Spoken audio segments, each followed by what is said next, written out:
Call most roofing companies, all you'll hear is, you need a new roof. Not when you call Fleming. At Fleming Roofing and Restoration, we're focused on your needs, whether it's an easy repair or a full roof replacement. Folks around here have trusted Fleming since 1965 for all their residential and commercial roofing needs. And as the area's storm damage experts, Fleming knows all the ins and outs of the insurance claims process. Log on FlemingHSV.com to schedule your free estimate today. Fleming Roofing and Restoration. We show up. You want the right specialist for your recovery. At SportsMed Orthopedic Surgery and Spine Center, we understand every body is different. Your muscles and bones are unique, as is your body. Our SportsMed specialists offer innovative treatments and minimally invasive procedures, allowing you to quickly return to the life you love.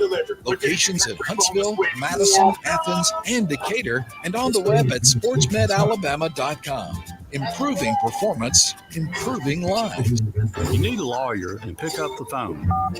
I'm attorney Gary Lackey. When you call for a lawyer, where does that phone ring? It might be in a call center somewhere, maybe 100 miles away, but my phone rings in my office. The Lackey Law. I'm attorney Justin Lackey. My phone rings in my office too. So does mine. I'm attorney Jennifer Lackey. And when you've been hurt and need help, we're here. We're the ones who take your call. And get what you deserve. You want to talk to your lawyer. You don't want to reach a call center. With the Lackey Law Firm, that never happens. The Lackey Law Firm. And this is the most important part. We'll treat you like family, because that's exactly what we are.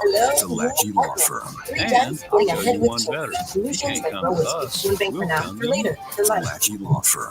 The Lackey Law Firm. 1-800-4-LIFE. Representatives state that the quality of the legal services to be performed is greater than the quality of legal services performed by other lawyers.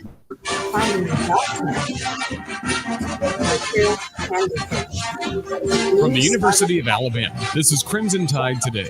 It's a daily update on Bama sports and it's brought to you by CB&S Bank.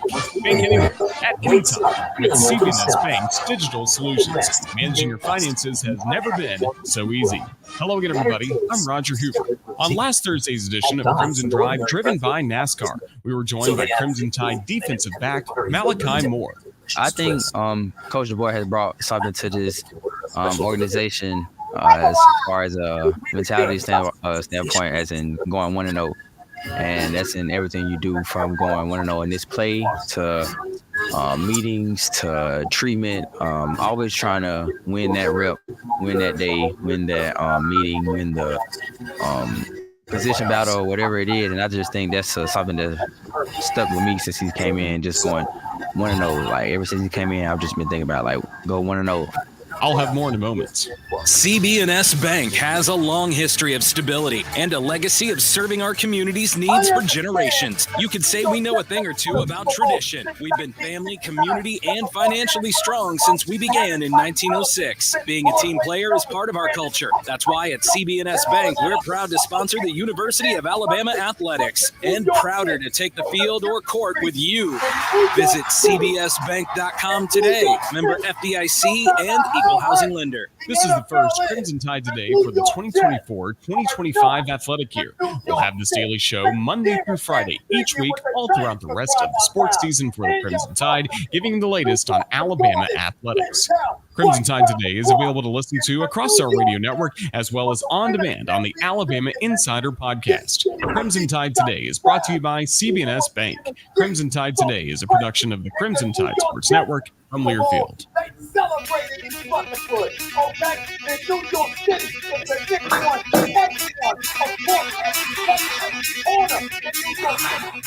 Welcome to Talkin' Ball with Scott Tyson and Drew DeArmond. Call into the Neighbors Wealth Management Hotline now, 256-576-4977. That's 256-576-4977. Now, here's Scott and Drew. Hey, here we go. We're back live. We're brand new. Live from the road.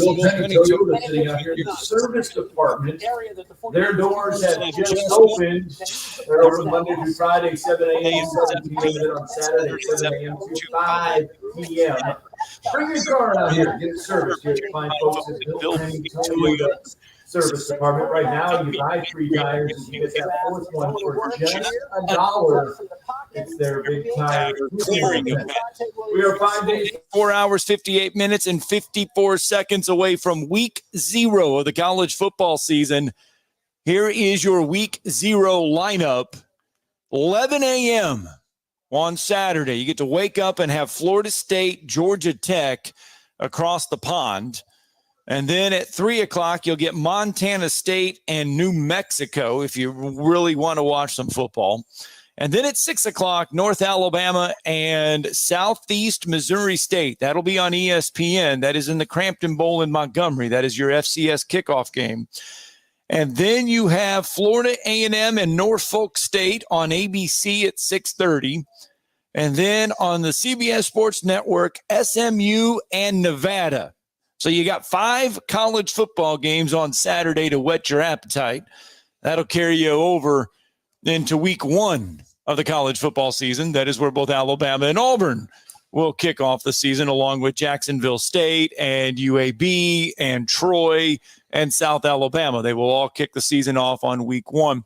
Have Florida State, Georgia Tech game. That's going to be one, I think, at 11 a.m. that will have some people's interest. Yeah, no question, because Florida State's having to fill a lot of holes from a team that was undefeated in the regular season last year, won the ACC championship, but we understand that they had some injuries, especially at the quarterback position, that kind of derailed their playoff hopes. And then they, of course, Georgia was another team that was denied a college football playoff berth after having a tremendous year with their only loss in the last 29 games being to Alabama in the SEC championship game. Kept them both out, and Georgia won that very impressively. But Mike Norvell's done a remarkable job at Florida State. Some still believe they're the favorite in the ACC. Yep. Under the radar, Brent Key at Georgia Tech went 7-5 last year. They're recruiting very, very well. So that'll be an interesting opener as Georgia Tech returns so many starters on both sides of the ball. In other words, they're kind of sneaking around. Yeah. We'll see. And then Florida State, we all know they went to portal heavy again, Scott, Yeah, with about 5 Alabama guys. Hell, they may all start. So if you're an Alabama fan, you love Roydell Williams, and I certainly did, you might get a chance to see some of these guys start, for in another uniform that you'll be very familiar with. In Ireland. In Ireland across the pond, and it's going to be, a great, opener, I think. I mean, very interesting, something that should grab your attention. It's early in the morning at 11 a.m., but really looking forward to seeing both those teams play. I mean, I know in the years past over in Dublin, we've had some good football games, kind of ugly, with Nebraska and Northwestern. Kind of sloppy, just kind of.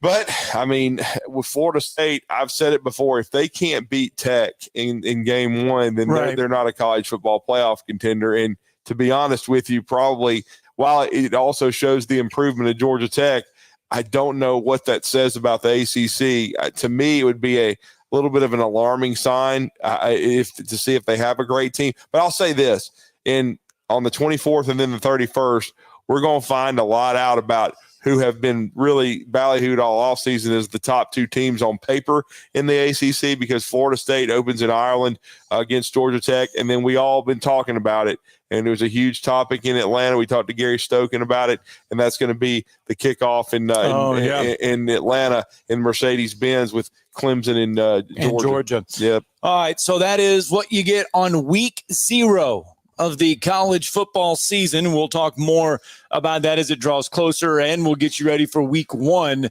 In order to get ready for week 1, well, you got to scrimmage a little bit. Yeah. Alabama and Auburn both going through the process over the weekend. Here is Kalen DeBoer on how Alabama handled their second scrimmage.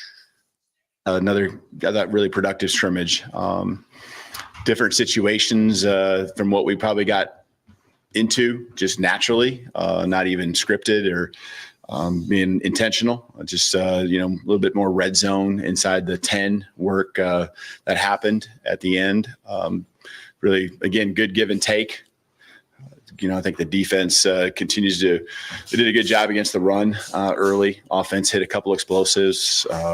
Just trying to give you an overall summary. I think a couple takeaways by the defense, but did a great job of having to make it happen. Tip ball, diving player, great play. Love that from the defensive side, that when those plays were to be made, they made them. I think offensively on the, just flip it, some, pass catches by the receivers, which were extremely competitive with great defense, and coming down with those balls was good to see. And the positioning by the defense was also good to see. So very physical. I thought it was a very physical scrimmage, probably not even probably. It is definitely the most physical scrimmage we've had since we've been here, out of the 4 or 5 counting the spring game. And so got through relatively healthy. Some things this week with a couple guys that will hold them probably out for a few practices, but by the end of the week, we should, for the most part, be having the guys that we need to be out there practicing, getting ready for, week 1 against Western Kentucky. So getting some of the guys back that maybe were dinged up over the last week or two, slowly but surely. Kept a couple guys out, just if they had to play, they could have. Guy like Jam Miller, I know you guys are well aware, just dinged up a week ago. And so just could have gone today if he needed to, just not getting too crazy and being smart. So we're getting healthier, I think, even though we got a few guys dinged up today. There you go. Kalen DeBoer's opening remarks after Alabama's second scrimmage of fall camp. Yeah, I mean, the tone was just what came out of the second scrimmage was the physicality. I mean, that's basically the buzz you were hearing, that if you had to say who won the scrimmage this time, I think it was defensively. They kind of sent a message. Offensively, in scrimmage 1, they made a lot of plays. Defensively, they still had some disruption, and there was some give and take. But I think the defense kind of led the way in the second scrimmage, and that's not a bad thing, because I think no question, I've said that I love the talent on this offense, and I think they're developing some depth. I think they have some really good skill players that are under the radar that maybe aren't making a ton of headlines, and I think the O-line has a chance to still be really good. They're coming together, but the defense, which is what you like to hear, they kind of set the tone for this scrimmage. They did force turnovers. I think from what I understand, Ty Simpson was the only QB that didn't turn it over, which, some might find that alarming. I think it's a good thing that the defense is making plays. Right. Because I truly believe the strength of this coaching staff. I think it's, from the head coach on down, stronger than what we've seen the last 3 or 4 years under Nick Saban. But I think offensively, it's extremely good.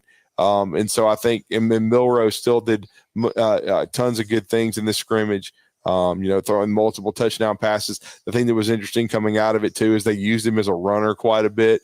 And I've said this last year because I felt like at times that Milroe wasn't a willing runner. If he will be a willing runner, he's as fast as anybody on this football team. He's definitely in the top 2 or 3 and would be faster than any of the tailbacks. And he gives you a dimension that makes them very difficult to defend because of his explosiveness. Plus, it can help out the offensive line if there's breakdowns in protection and things of that nature. So I just think overall it was a very encouraging scrimmage to hear that defensively they're asserting themselves. I still think that the biggest questions on each side of the ball, one on defense, is that corner slot opposite Domani Jackson. I think Deshaun Jones from Wake Forest, and even though he's had a club or a cast on his hand, I think Xavier Brown, that's a very, very spirited competition there at that position. I think he's doing a nice job. The Husky spot, of course, is the nickel. I think that is being handled by Devontae Smith. I think he's the one right now that they're very confident in this scheme under Kane Womack. And I think the other position where there's a ton of competition is right tackle. And Kalen DeBoer had some things to say about that in his post scrimmage remarks on Saturday. And that is that we also heard from Chris Kapellik, Coach Cap last week, is that it's an ongoing competition. They'll probably play 2 guys would not be surprised against both Western Kentucky and South Florida. And I think Wilkin Formby, if you had to ask me who is ahead, I think Wilkin Formby, the redshirt freshman from Northridge High School in Tuscaloosa, I think he's ahead a little bit. And then I think Elijah Pritchett is continuing to impress and is, pushing at that spot too. But he may be your swing tackle, when we found out that Gino Vandermark is definitely your swing guy inside, that both guards and center, because Alabama had their first significant injury of fall camp. And Kalen DeBoer talked about it. It was an upper body injury / forearm situation, I think, and that it required some surgery that was confirmed by his mother on social media. And that was Jaden Roberts, the starting right guard, who got dinged up early in the scrimmage. They took him out, precaution. Certainly he ended up having to have a little bit of surgery, but according to Kalen DeBoer and his mother, as far as Jaden Roberts' mother, he should be fine for the opener in a little under 2 weeks against Western Kentucky. I think this is the one of DeBoer talking about right tackle. I think Xavier's been someone we've talked about a lot. Okay, that's the Xavier Brown one. Here is the one him talking about the right tackle. Okay, it certainly is. Going to be a position, I think, that until we really get to some game time reps, I don't know if we'll have it completely ironed out just based on how it's gone so far. And so, both guys have their strengths and things they do really well. And those come out and, it's not like I feel like either of them are a liability. I think it's just a matter of figuring out which one is going to be our guy. And they both have done a lot to earn a lot of reps, so maybe we'll take that back a week from now if something else continues to evolve where one guy really steps up, but that seems to be the direction it's headed right now. Yeah, so it just looks like it's an ongoing competition. I think Wilkin has stayed in the in Coach Cap's office. I think he's studied. He's continued to grind. Pritchett, Scott, when we talked to Coach Kalen DeBoer on Radio Row in Dallas, he brought up Elijah's really good spring. He's put those two incidences, off that he had off the field before spring practice in the rearview mirror. And remember, he was in the transfer portal for just a quick minute when Nick Saban retired, but they of course got him back in. And so I think I've said before that I thought that position, right and left tackle, with the development of Wilkin Formby and the continued maturation, and then Pritchett coming back, and then Caden Proctor, coming back via the transfer portal, that transformed that tackle spot from a huge question to, I think, where they felt like they had three good players, going into the season opener now against Western Kentucky competing. I think Caden Proctor has reestablished himself as the left tackle, which is kind of what we expected. Right. And then Wilkin Formby, I think right now is the right tackle, but wouldn't be surprised if there were maybe a little bit of 50-50 reps. Now, again, Alabama will be off today. They were off yesterday. They don't get back out on the field till Tuesday, but they'll put in work the rep from Tuesday through Saturday, which will basically, fall camp, I guess you could say, is over because school's about to start, but still there'll be preparation for the season opener against Western Kentucky this week, but there will still be competition.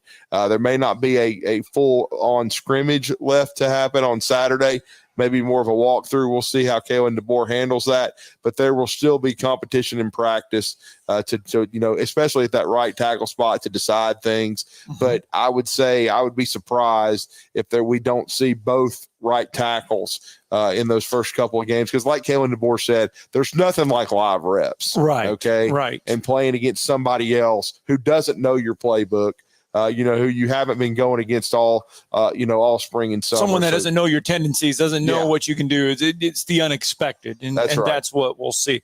All right, 7:14. I tell you what, here's what we'll do. Let's get our first break in. I know we got full phone lines. Let's get our first break in. When we come back, we will go out to the phone lines. We also got to check in with Hugh Freeze along the way. We got to check in with Shane Beamer. An interesting comment there about their quarterback battle in South Carolina. We got a lot of stuff just to get through, and we have only just begun on a Monday.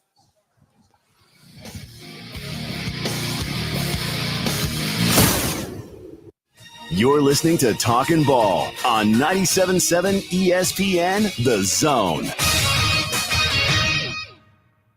We got either 2 or 3 minor accidents southbound on Research Park just north of University. They should be wrapped up pretty quick. 72 eastbound at Shaw Road in Limestone County. Got an accident there waiting on a trooper. And we got a school bus driver that's apparently having a medical problem in Morgan County. This is around Martis Point and Hulaco Road. I think they're sending another bus and an ambulance to that one. Do you want to stay active and have fun? The YMCA has fitness centers, swimming, and lots of family activity. There's loads of things for everybody at the Y. You could join and be part of their community. YMCAHuntsville.org. Captain Nick in the Valley Skywatch Traffic Center.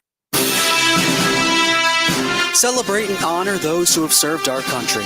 The annual Military Tribute Night at Toyota Field is Saturday, September 14th. For the 5th straight year, the USA Patriots amputee softball team will square off with the local veterans of AUSA. The patriotic extravaganza will be capped off by a post-game fireworks spectacular. Tickets are $10. Get yours at trashpandasbaseball.com/events. Are you tired of power outages disrupting your life? It's time for a Generac standby generator from Current Electrical. Storms may rage outside, but inside your family's powered up. So why choose Current Electrical for your generator needs? 1, we offer a wide range of models to suit every budgeted energy requirement. 2, our project managers handle every step of the process: power, gas, permitting, and inspections. 3, our certified technicians install your generator with precision, ensuring peace of mind. Don't wait for the next blackout. Call 256-880-1880 or visit us online at JetSuperstore.com. Mark and Henry McDaniel, attorneys at law, are proud alumni of Madison Academy, and Madison Academy is proud of them. They have served our community through their practice, through volunteerism and service on national, state, and local boards. They explain the complexity of critical court rulings on local media. Their successful practice has been built on integrity. Both are veterans of MA Athletics and proud sponsors of Mustang football. McDaniel and McDaniel, attorneys at law. No representation is made that the quality of the legal services to be performed is greater than the quality of legal services performed by the lawyer. Specializing in simple and affordable rentals, McCurry Van and Car Rental can make sure you have just the right vehicle for your next family vacation, weekend getaway, or if you just need transportation while your vehicle is being repaired. McCurry carries Ford Transit vans and Mercedes Sprinter vans, trucks and work vans, and more. And they offer discounted rental rates for long-term rentals. Now with 4 locations: Athens, Muscle Shoals, Coleman, and Huntsville. Log on McCurryRentals.com to make your reservation now. That's McCurryRentals.com. We cover all the SEC schools, including Western Union and Venmo. I want that money! You know, 97.7 ESPN The Zone.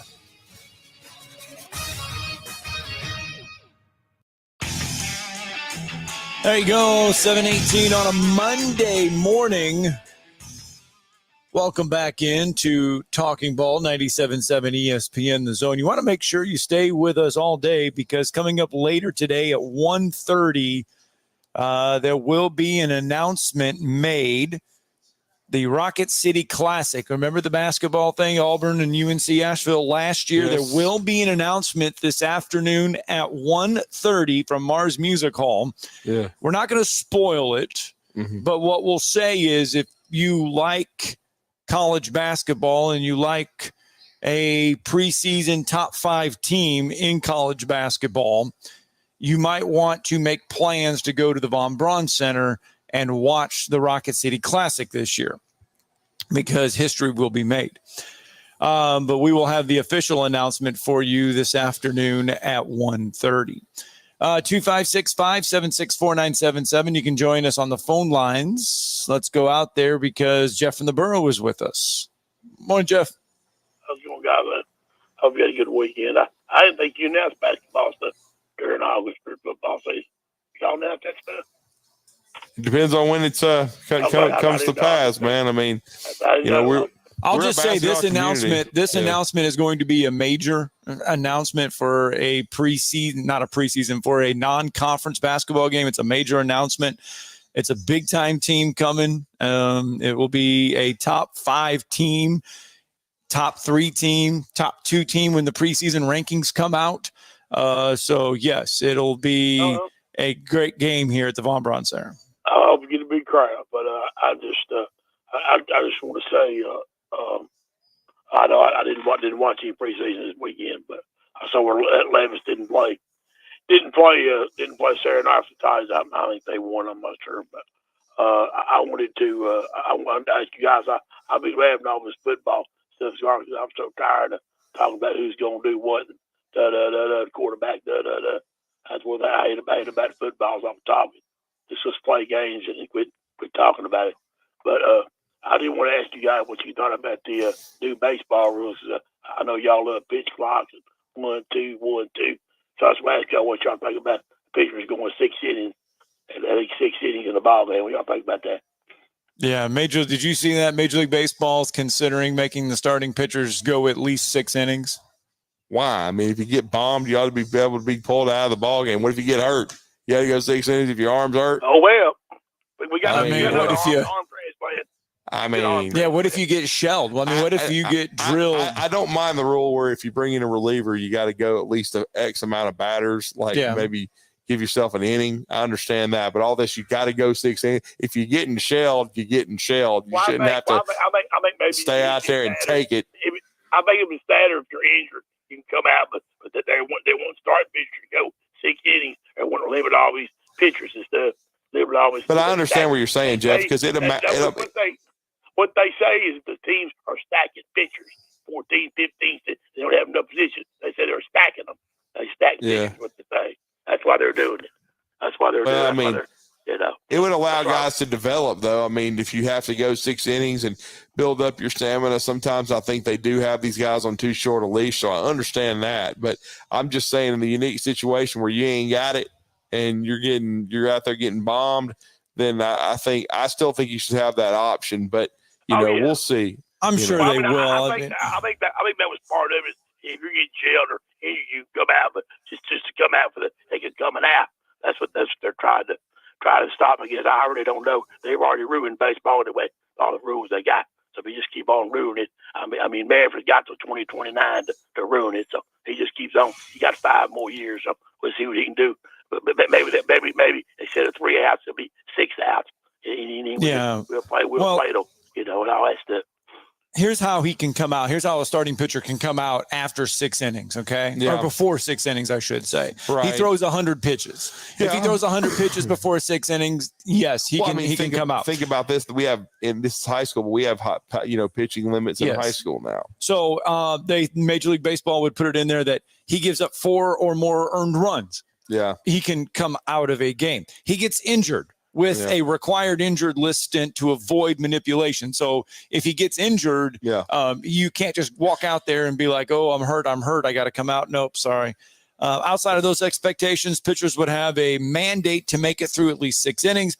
That would force teams, they say, to rethink their pitching staffs to meet the new standard. So take it for what it is. Right. Yeah, but the 2 problems, guys, I know you're talking about high school. Yeah, there is a limit of 120. Is most you can throw in the game. And then I want to ask you guys about this. I know y'all was talking about basketball this morning, but the NFHS high school, I saw this week. This week I saw where they've got a new where they're trying to stop its flopping business. They call it theatrical movements. They call it where you can't bob your head back and like fall down like you've been shot and all this other stuff. They try to stop it in high school basketball with flopping stuff. So I didn't know what y'all thought about that. I think it's kind of pointless myself. I hope they do because it just too many fouls. People act like they're getting fouled and things like that. But they got that kind of thing. But I didn't know what people thought about the baseball thing because it's kind of odd what they want to do to it. But I'll hang on this. Thanks, guys. Yeah, according to the NFHS, this is how they ruled it. The rule defines flopping as when a player stimulates being fouled or makes exaggerated movements when there is no illegal contact. This includes using a head bob to simulate illegal contact or using any other tactics to create an opinion of being fouled to gain an advantage. That is from the NFHS press release coming out a couple days ago. There you go. Jeff doesn't like all the college football conversation, all the college football talk about quarterbacks and all this other stuff. But, boy, we'll talk about NFHS rules, won't we? Let's go to Mark from Spring Hill. Good morning, Mark. Morning, guys. I'm glad you caught that, so I don't have to talk about it. Hey, Milrose, I went back. I got an Australian Shepherd, and sometimes he needs exercise. All right, so I'll put the Alabama-Auburn game on and let him just go crazy. So I watched the Alabama-Auburn game from last year and noticed one thing about Milroe that I find interesting that y'all were talking about earlier. In that fourth quarter against Auburn, he had 2 penalties where he went past the line of scrimmage, and one of them, it was on 3rd down and 21 or whatever it was, and he had number 52 out there with just one guy to beat, and he gets inside the 5 easily, might have scored. And I remember Coach Saban, the camera went to him, and he was just like, run the blank ball, right?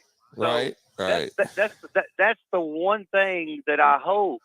I mean, that's the only weakness. I mean, there's weaknesses in, more than that, because, I mean, every player's got weaknesses. But the one improvement that I felt like Milroe needed, and I think y'all were talking about it, is if he would have that sort of mentality that, I don't know, it's okay if he, I hope Coach DeBoer will give him the green light. And I don't know if Saban didn't give it to him and then he did, and or what. But, I mean, he had wide open lanes and he would throw it when he could have ran it for 30 yards, or in that case, he could have probably scored. Would y'all comment on that? Because, I mean, that's one thing I saw him do pretty much all year, where he could have just took off and ran, but he didn't.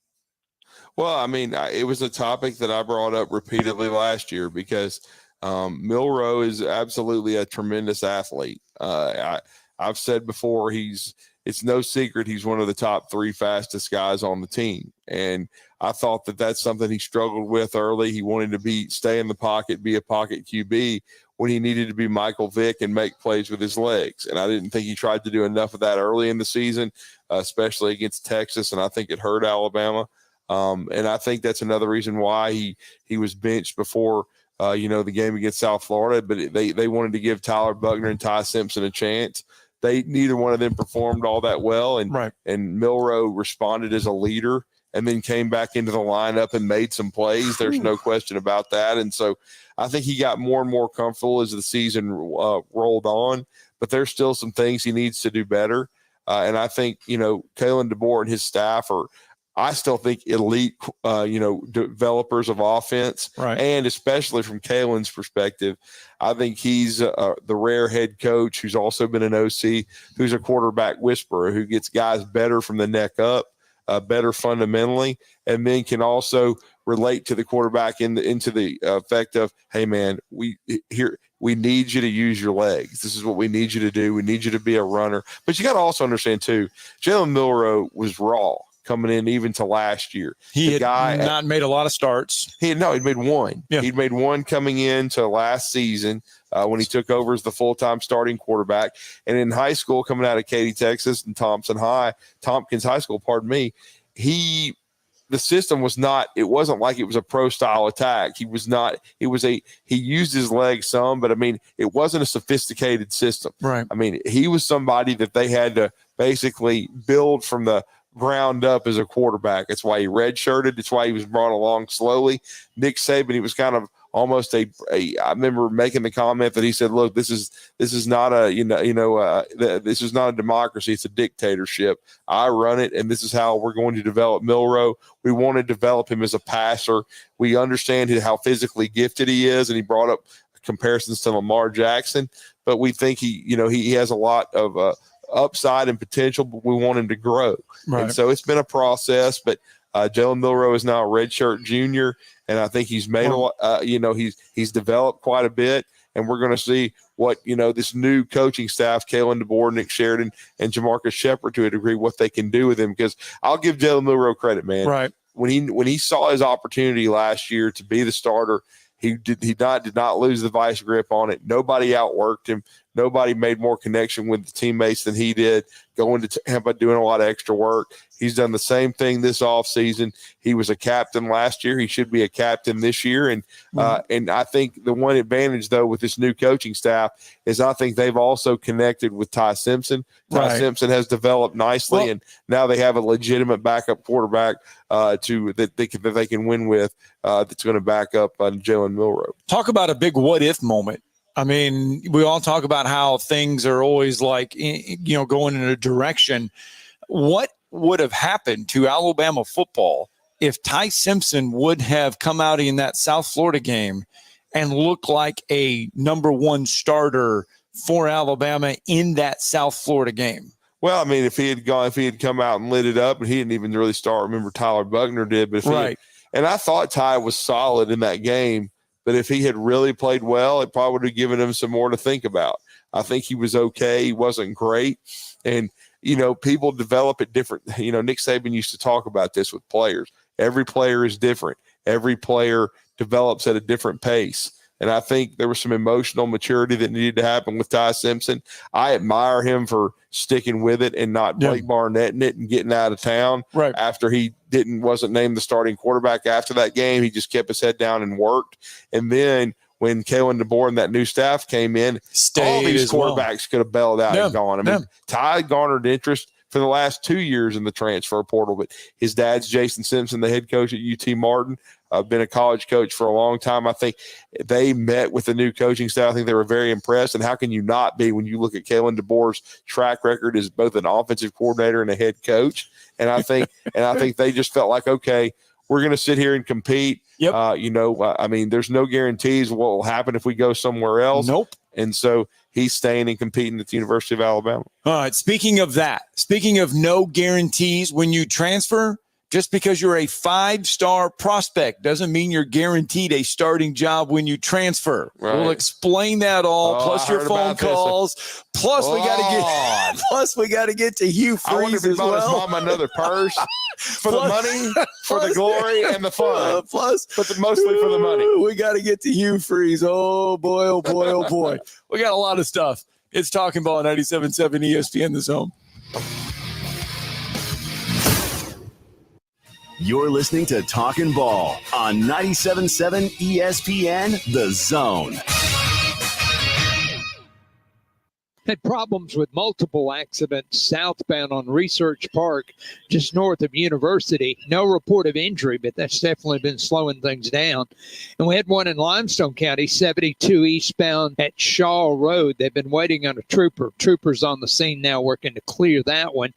And apparently had a bus driver with a medical problem in Morgan County, Martis Point and Huleco Road. They're sending another bus and an ambulance to that one. Snelling needs an experienced accountant indicator. It's a growing company with great benefits. Snelling, how the area's best companies hire talent. Huntsville.snelling.com. Captain Nick in the Valley Skywatch Traffic Center. Eagle Masonry and Installation. It's right there in the name. Eagle is your one-stop shop for block, stone, or brickwork, monument signs, and outdoor kitchens and fireplaces. Eagle also offers the finest craftsmanship and insulation, including fiberglass or spray foam insulation, and of course, insulation removal. Philip Love and his team have years of experience, bringing the region the best in masonry and insulation services. For more information and a quote, visit insulatewitheagle.com or call 256-755-1556. Eagle saves you time. Eagle saves you money. Embark on a flavorful journey at the Brewers Cooperative. Located within the vibrant community hub of Stovehouse in Huntsville, our brewery isn't just about crafting exceptional beers. It's a destination where culinary delights and local brews harmonize. Whether you're seeking a laid-back lunch or a lively dinner with friends, our diverse menu has something to please every palate. With a commitment to quality and a passion for innovation, we invite you to savor the unique flavors of Huntsville's craft beer scene at the Brewers Cooperative. Call 256-678-7036. The Brewers Cooperative. When you call most roofing companies, all you'll hear is, you need a new roof. Not when you call Fleming. At Fleming Roofing and Restoration, we're focused on your needs, whether it's an easy repair or a full roof replacement. Folks around here have trusted Fleming since 1965 for all their residential and commercial roofing needs. And as the area's storm damage experts, Fleming knows all the ins and outs of the insurance claims process. Log on FlemingHSV.com to schedule your free estimate today. Fleming Roofing and Restoration. We show up. Hey folks, this is Arthur Seaton, managing partner at University Kia, proudly saying Roll Tide and War Eagle. Stop into University Kia today and shop one of the area's largest selection of new Kias, including Fortes, Seltos, Telluride, and Popular Carnival, and fully electric EV6. View all the great specials at universitykia.com and get pre-approved in minutes so you can drive home your new Kia you really want, because we want to see you in a University Kia. Follow us on Twitter. Subscribe to us on our YouTube channel and Twitch. Just search 97.7 ESPN. We are 97.7 ESPN The Zone.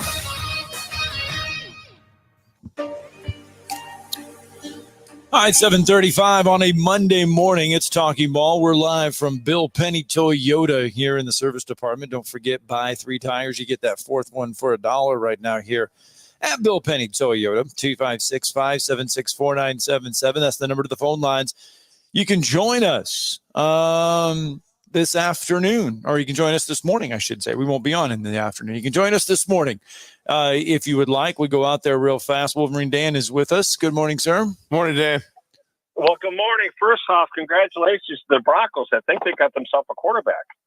Oh, yeah. It's preseason. Yeah, Bo can play. There's no doubt. I mean, like Scott said, it is preseason, but going all the way back to when Bo was a 10th grader and I watched him play at Scottsboro High School for his father, he's always been talented, and it's kind of interesting that the two guys fighting it out for the Denver job.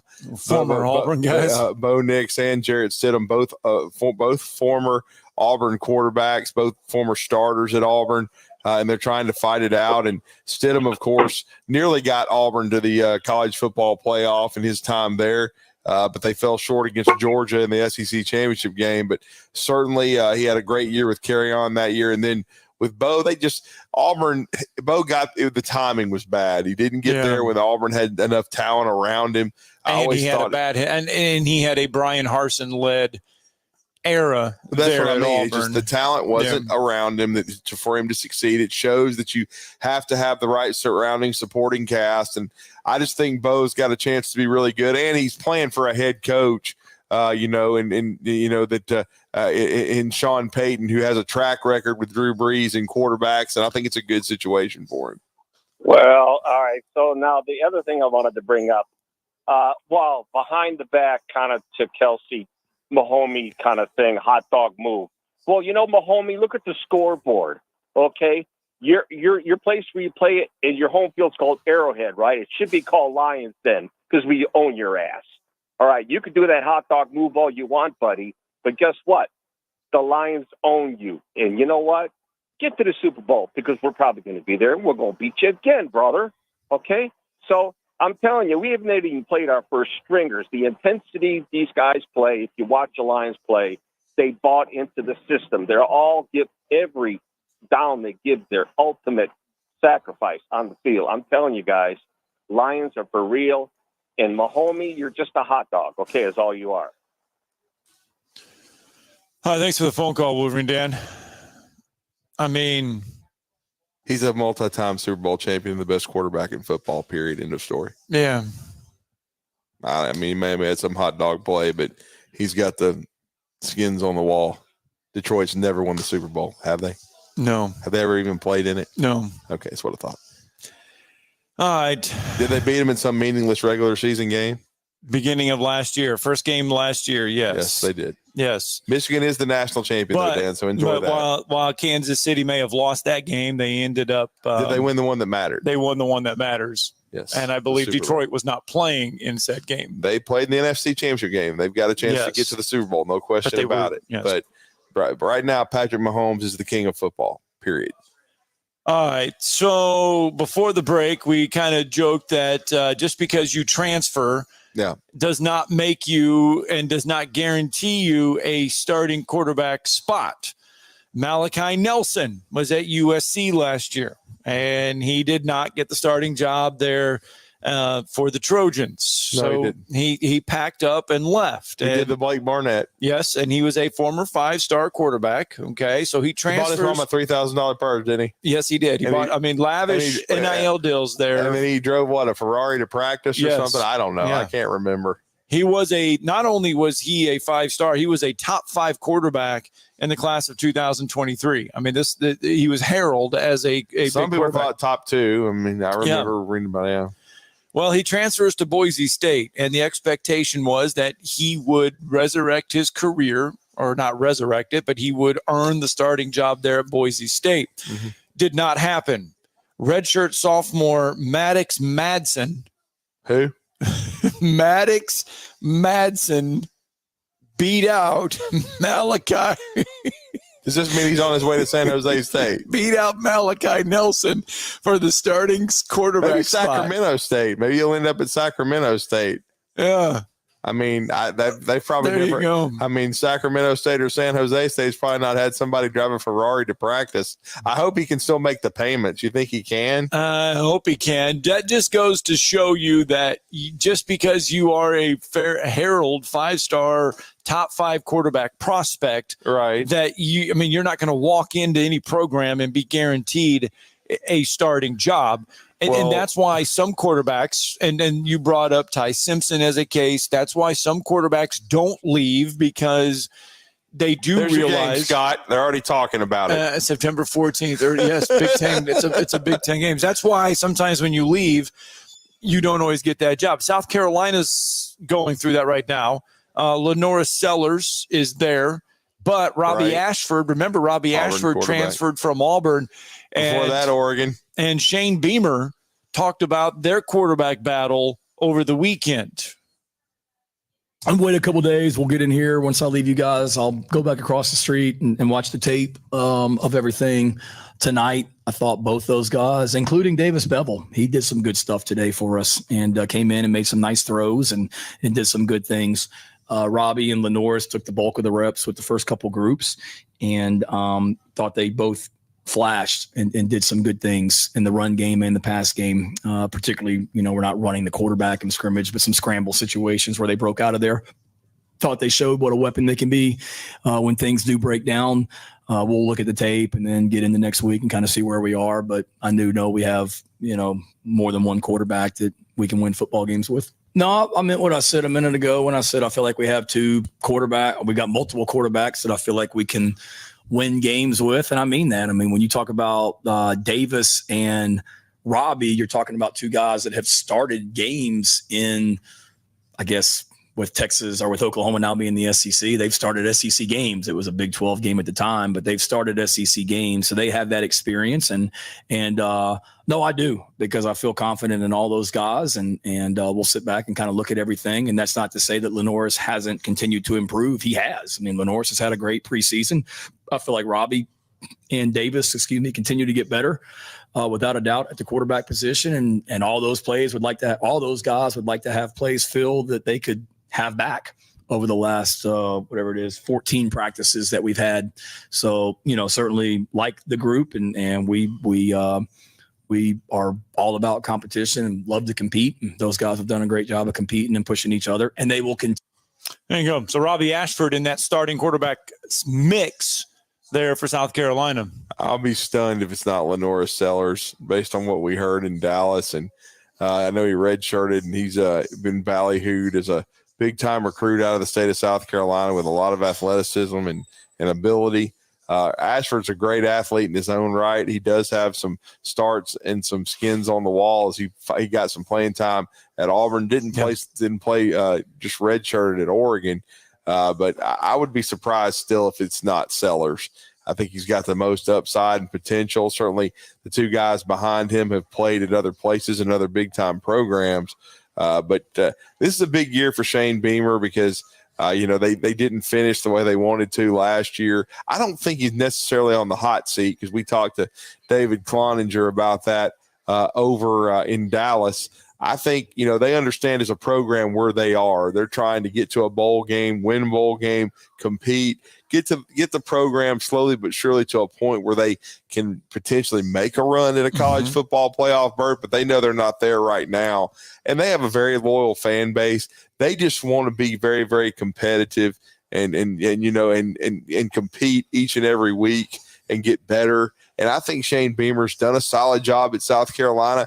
It's just this is such a deep conference, man. And he's recruited well, in my opinion, especially, in the mid-Atlantic region and in South Carolina, getting some good football players.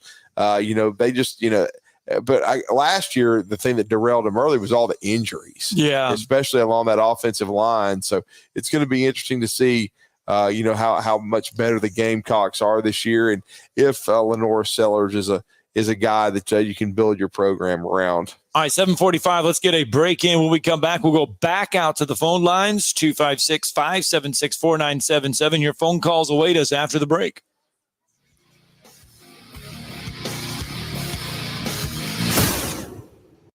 You're listening to Talkin' Ball on 97.7 ESPN The Zone. Had problems with multiple accidents southbound on Research Park, just north of University. No report of injury, but that's definitely been slowing things down. And we had one in Limestone County, 72 eastbound at Shaw Road. They've been waiting on a trooper. Troopers on the scene now working to clear that one. And apparently had a bus driver with a medical problem in Morgan County, Martis Point and Huleco Road. They're sending another bus and an ambulance to that one. Snelling needs an experienced accountant indicator. It's a growing company with great benefits. Snelling, how the area's best companies hire talent. Huntsville.snelling.com. Captain Nick in the Valley Skywatch Traffic Center. You need a lawyer and pick up the phone. I'm attorney Gary Lackey. When you call for a lawyer, where does that phone ring? It might be in a call center somewhere, maybe 100 miles away, but my phone rings in my office. The Lackey Law Firm. I'm attorney Justin Lackey. My phone rings in my office too. So does mine. I'm attorney Jennifer Lackey. And when you've been hurt and need help, we're here. We're the ones who take your call. And get what you deserve. You want to talk to your lawyer. You don't want to reach a call center. With the Lackey Law Firm, that never happens. The Lackey Law Firm. And this is the most important part. We'll treat you like family because that's exactly what we are. The Lackey Law Firm. And I'll go you one better. If you can't come to us, we'll come to you.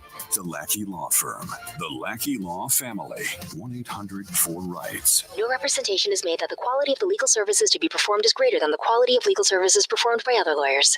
You've got to experience Toyotathon at Bill Penny Toyota. They've got the selection with over 700 new Toyotas to choose from. And they've got the extras with Bill Penny perks and a 10-year unlimited warranty. So get on over to Bill Penny Toyota today and experience Toyotathon. Bill Penny Toyota in Huntsville and online at BillPennyToyota.com. Bill Penny's Toyota 10-year unlimited warranty is valid through the 10th year of ownership. Valid on new vehicles only. See dealer for details. Next time you're online looking for landscaping inspiration, open Instagram and check out Southern Gent Landscaping. They can help make your yard your dream outdoor oasis. Southern Gent Landscaping can handle it all, from landscape maintenance and installation to irrigation and hardscapes, even AstroTurf. Turn your yard into a landscape you'll be proud to show off. Call Southern Gent Landscaping at 256-509-6088. 509-6088. Southern Gent Landscaping. Professional landscaping performed with satisfaction guaranteed. What's happening? What's happening?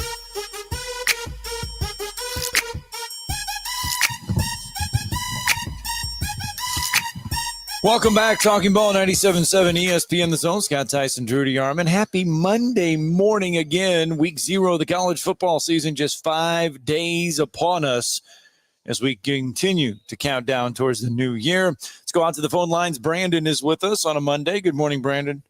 Good morning. Morning.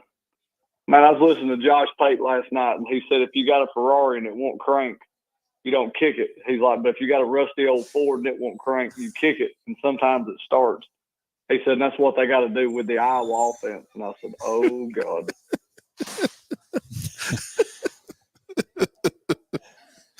Oh, boy. We're already taking shots, and the season hadn't even started yet. I was like, wow.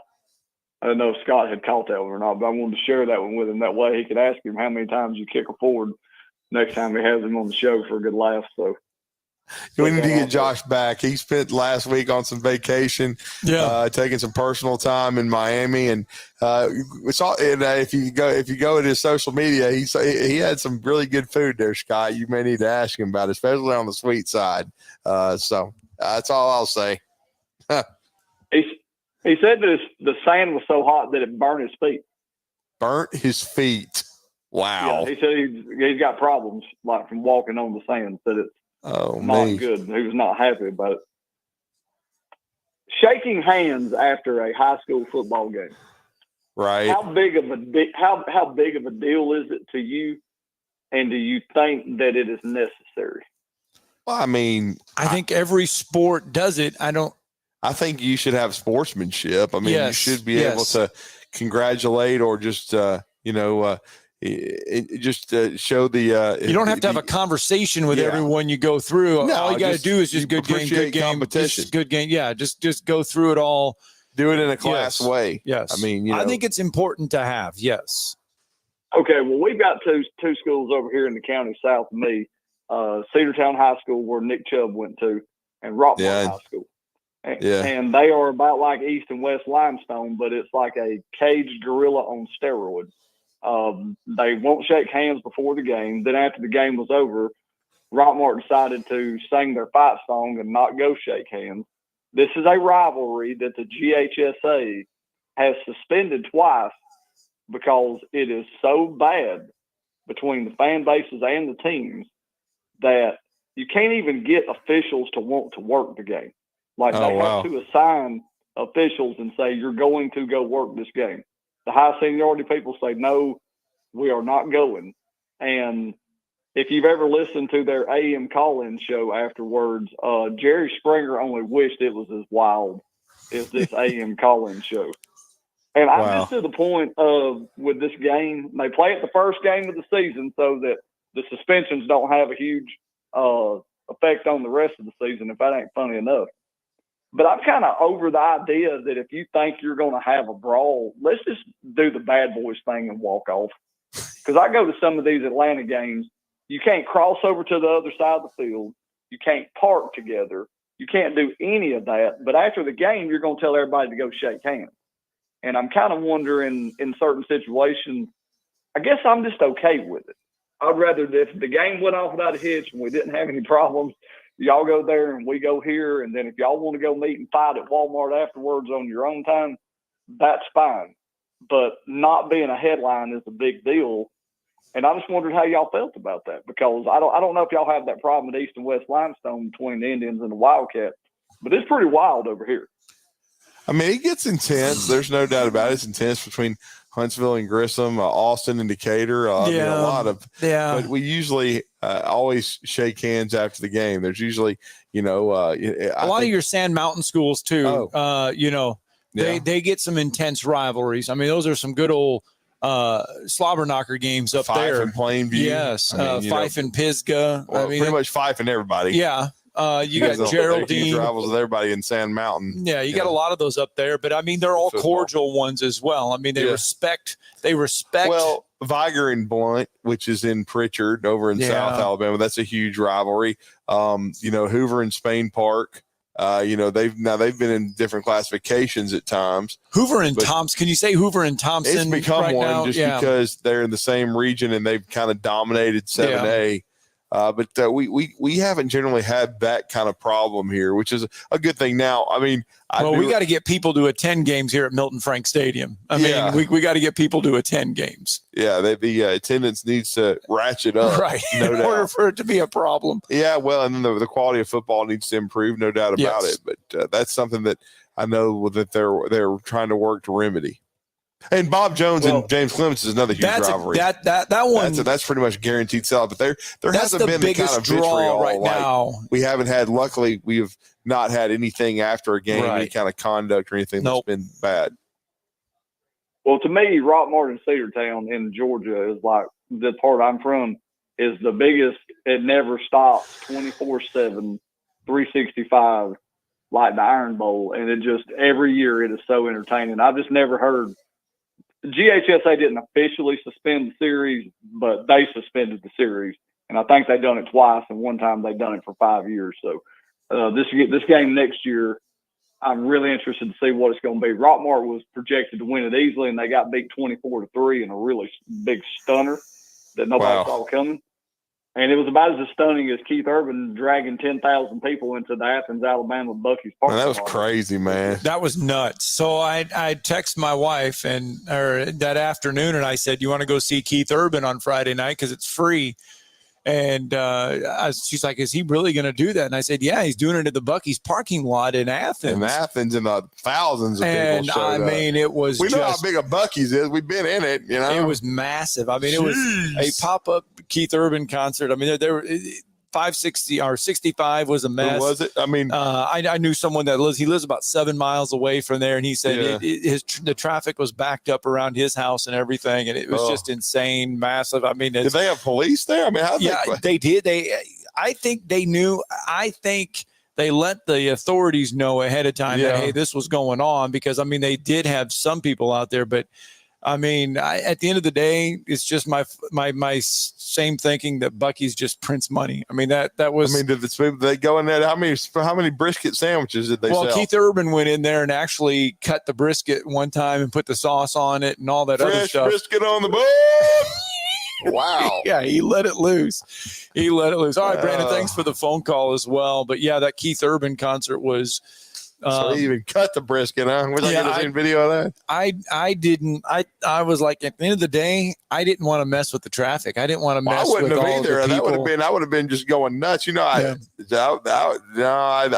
appreciate it, but I mean, and it's a great thing for North Alabama and the Athens community, but I'll pass on that.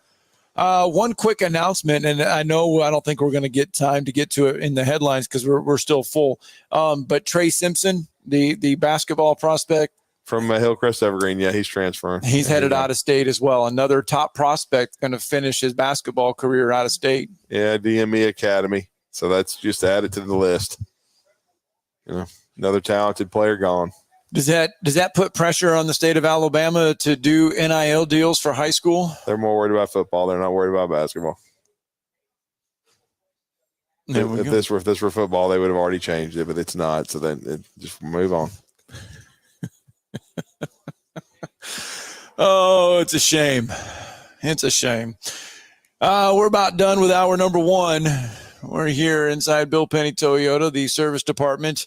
Don't forget, Monday through Friday, 7 a.m. to 7 p.m. And then on Saturday, 7 a.m. to 5 p.m., you can get your vehicle serviced. You buy 3 tires, you get that fourth one for $1. Coming up at the top of the hour, Nick Kelly's going to join the show. We'll talk more about Alabama's second scrimmage. A scrimmage, by the way, Kalen DeBoer did talk about the special teams, and he is happy with how the punting and how the field goal kicking, he's very, very happy with the special teams, the performance from that second scrimmage. Yeah, I mean, as I said, Graham Nicholson, 50-yarder and then a 40-plus yarder, so he did a nice job. Burnip was very solid a year ago, and it's had a really good, fall camp after, being solid in the spring. So I think they feel too good about their specialist, Neil Hibbett, the grandson of Dennis Homan from Florence. He's been a stabilizing force for now several years at this long snapper spot. So I think they're very confident in where they are special teams wise, and a lot of options at punt and kickoff return. All right, that's going to do it for the first hour. 60 minutes down, 60 minutes on the clock. We'll start it all off next with Nick Kelly talking Alabama second scrimmage. It's 97.7 ESPN The Zone.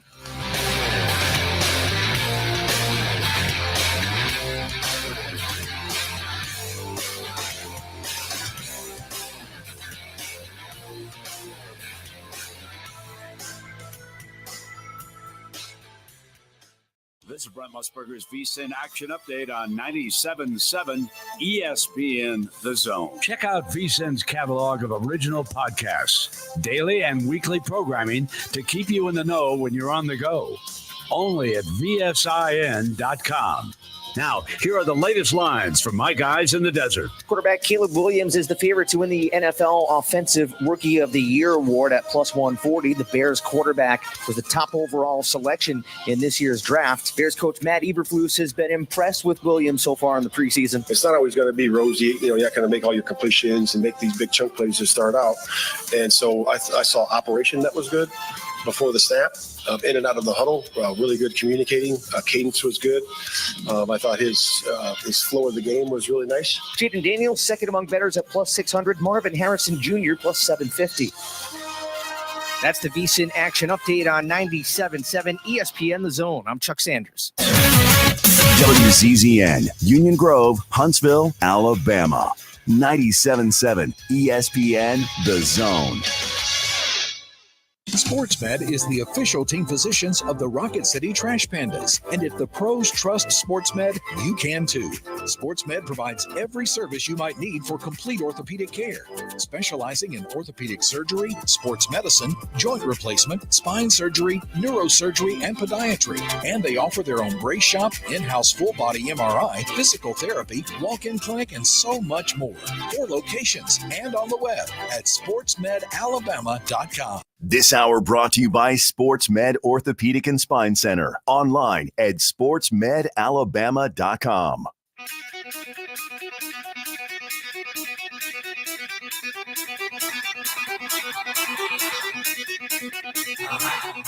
Welcome to Talkin' Ball with Scott Tyson and Drew DeArmond. Call into the Neighbors Wealth Management Hotline now, 256-576-4977. That's 256-576-4977. Now, here's Scott and Drew. There you go. Hour 2 of Talking Ball is upon us. We're live from Bill Penny Toyota, sitting out here in the service department. Don't forget, buy 3 tires. You get that 4th one for $1 right now. Reliability, versatility, rentability. If you need to rent a car while your car is in the shop for a couple hours to do some errands around town, feel free to do so. It's reliability, versatility, rentability. Now, you could drop your car off and then make your appointment at SportsMed Orthopedic Surgery and Spine Center because they are providing care that improves lives. They are helping us present our number 2. You can find them at sportsmedalabama.com. It's SportsMed Orthopedic Surgery and Spine Center, 256-881-5151. To experience that SportsMed difference, give them a call today. We started off the show by letting you listen to some Kalen DeBoer reaction from Alabama's second scrimmage, a scrimmage that really the only way we need to describe it is physical and hard-hitting. Yeah, it was. That was the, one friend in the media even called it brutal. And and speaking of friends in the media, our good colleague Nick Kelly, who has now moved to AL.com, is their beat reporter for the University of Alabama. He, of course, had his ear to the ground, covered Kalen DeBoer's press conference after the second and final scrimmage of his first fall camp in Tuscaloosa. And we're going to talk some Alabama football with him this morning, as he has been kind enough to join us for a few minutes on the Neighbors Wealth Management Hotline. Nick, welcome back to Huntsville. You're with Drew and Scott. Is physical and brutal, are those two terms that could be apropos for what you were hearing on Saturday? Yeah, great to be with you guys. Hope you had a good weekend. Yeah, I mean, honestly, brace for impact and buckle up if you're playing against this team. I think, and even just more than the overall team, the defense had some hard hits, man. Like there were some, I mean, bone crunching is probably the right phrase in a lot of ways. And there's some receivers who deserve some credit for not breaking in half based on what they faced from that defensive secondary. There were some tough hits. Well, Nick, overall, you listened to Kalen DeBoer. He was pleased with that physicality. He was pleased with the defensive effort. But, like we've said about scrimmages, if the defensive effort was really good, the offense may have not had the best day, but you're going against the same guys weekday, every day. And so, I mean, it's kind of unfair to say the offense had a bad day or the defense had a great day. Yeah, I don't get into too much of the preseason. Okay, what does this mean for each side of the ball based on what the other side of the ball did? I just think it's just kind of hard to discern that when you're not actually watching it yourself. And again, you don't know what they're running, how open the playbook is, what guys they have in. So, I mean, you can read into it if you want to. I know people do. And yeah, it sounds like the defense did really well and had some big plays. The offense made plays too. They scored. They had their own moments too. So I just think it's tough to read into that without actually seeing it with your own eyes and knowing the structure of what it is.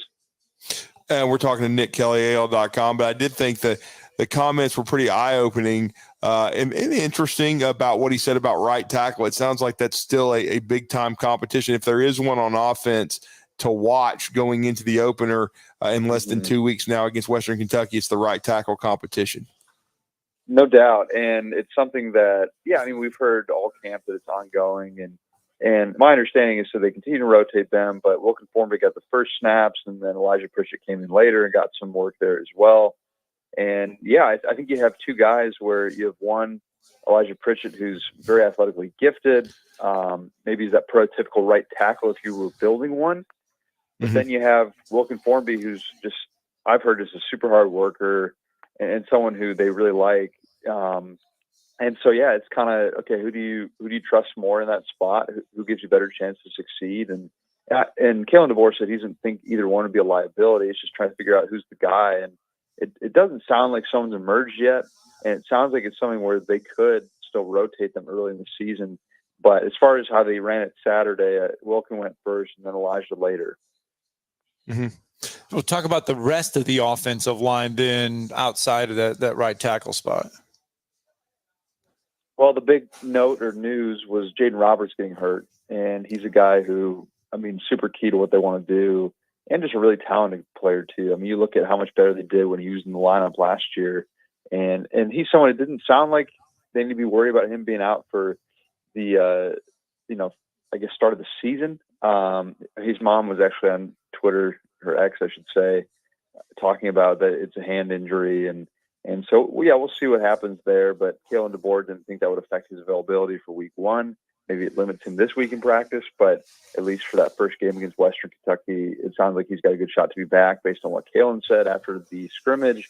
But yeah, getting him back is key. And if he can't play right away, Gino Vandermark was the guy they brought in specifically for this kind of reason of, okay, here's a guy from Michigan State who played for Chris Kapilovic, the offensive line coach, who has experience, can play the interior spots, and he's the perfect guy to fill in. So, yeah, Jaden Roberts is a great player, great talent, so you want him in there. But this is one spot where I think Alabama has a really good option for depth as well. But overall, Caden Proctor sounds to be coming into form.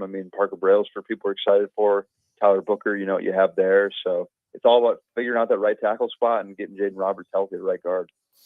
Well, and then Coach DeBoer also admitted that they held Jam Miller out as a precaution. I think he's going to be fine for the opener. Limited reps, and you would expect that for Justice Haynes. They gave quite a bit to Richard Young. From what I understand, Young, I'm not sure that he participated much, if at all, in the scrimmage beforehand, but he got a lot of work. And again, we all know Daniel Hill's a little banged up. So, but that they seem to be satisfied with that top three at running back. Yeah, no doubt. I think that if Richard Young were on a team that didn't have Jam Miller and Justice Haynes, he probably would have a good shot at starting. And, right. He's a good back, but they just happen to really like and have two good backs in Jam and Justice. And so, they're in a really good spot, especially if they're healthy. And like you said, I think Jam, it's nothing long-term there. And he's someone who, he's got experience. He's got a chance to start now. Justice Haynes, there's a lot to like. That's the thing. With guys like Jace McClellan and Roydell Williams, two good backs, but I think it worked out that they both moved on to other opportunities. And Jace actually just had a touchdown with the Falcons in the preseason. But because if they would have both stayed, this backfield would have been probably too compact and too filled. So they're in a good spot. And obviously, you don't want guys hurt because that makes you not so much in a good spot. But overall, I think that they've got the good depth there that they need and a lot of good options. A lot of the physicality that Coach DeBoer was talking about after the second scrimmage comes from the cornerback position. A lot of attention there. He praised a lot of them for their work on Saturday. Yeah, and that's the other big question mark competition-wise. Damani Jackson's going to start in one spot, but what happens at the other cornerback spot? Do you go with a guy who's more experienced, Deshaun Jones, the Wake Forest transfer? Or do you go with a guy with maybe more upside, maybe more talented, in Xavier Brown, who's a freshman? That's the only knock on him, is that he hasn't played any college ball. But he got to start in the 8A game before they brought in Deshaun Jones. And it sounds like they're both still firmly in the mix. Xavier Brown got the start per se. He was the first guy out there in the most recent scrimmage at corner opposite Damani Jackson. But I also wouldn't be shocked if they give it to Deshaun Jones just to start, just because he has played several seasons of college football. And it sounds close enough to maybe do something like that, but it's going to be tough to keep Xavier Brown off the field. A lot of guys like him. And the thing that's been impressive about him is he injured his hand or wrist or some kind of extremity there and he didn't really miss a beat. He just put a club on his hand and still kept practicing, still kept participating. And even in practice, I've seen him make a few catches with that club on his hand. So I think he's impressed the coaching staff with how he got banged up and still kept going. Yeah, and then too, I'll say this. A guy that's kind of been under the radar, and he was a transfer that didn't get as much pub as Damani and maybe Deshaun Jones and Sab and those guys. But he's made interceptions in both scrimmages, and you looked at the highlights. I believe it was a pick six. King Mack from Penn State, looking like at the safety spot, he's at least going to provide depth to Nick. No doubt. I mean, he's a good option. He's a versatile option, guy you can use in a few different ways. Good option at Husky potentially if you wanted to use him there.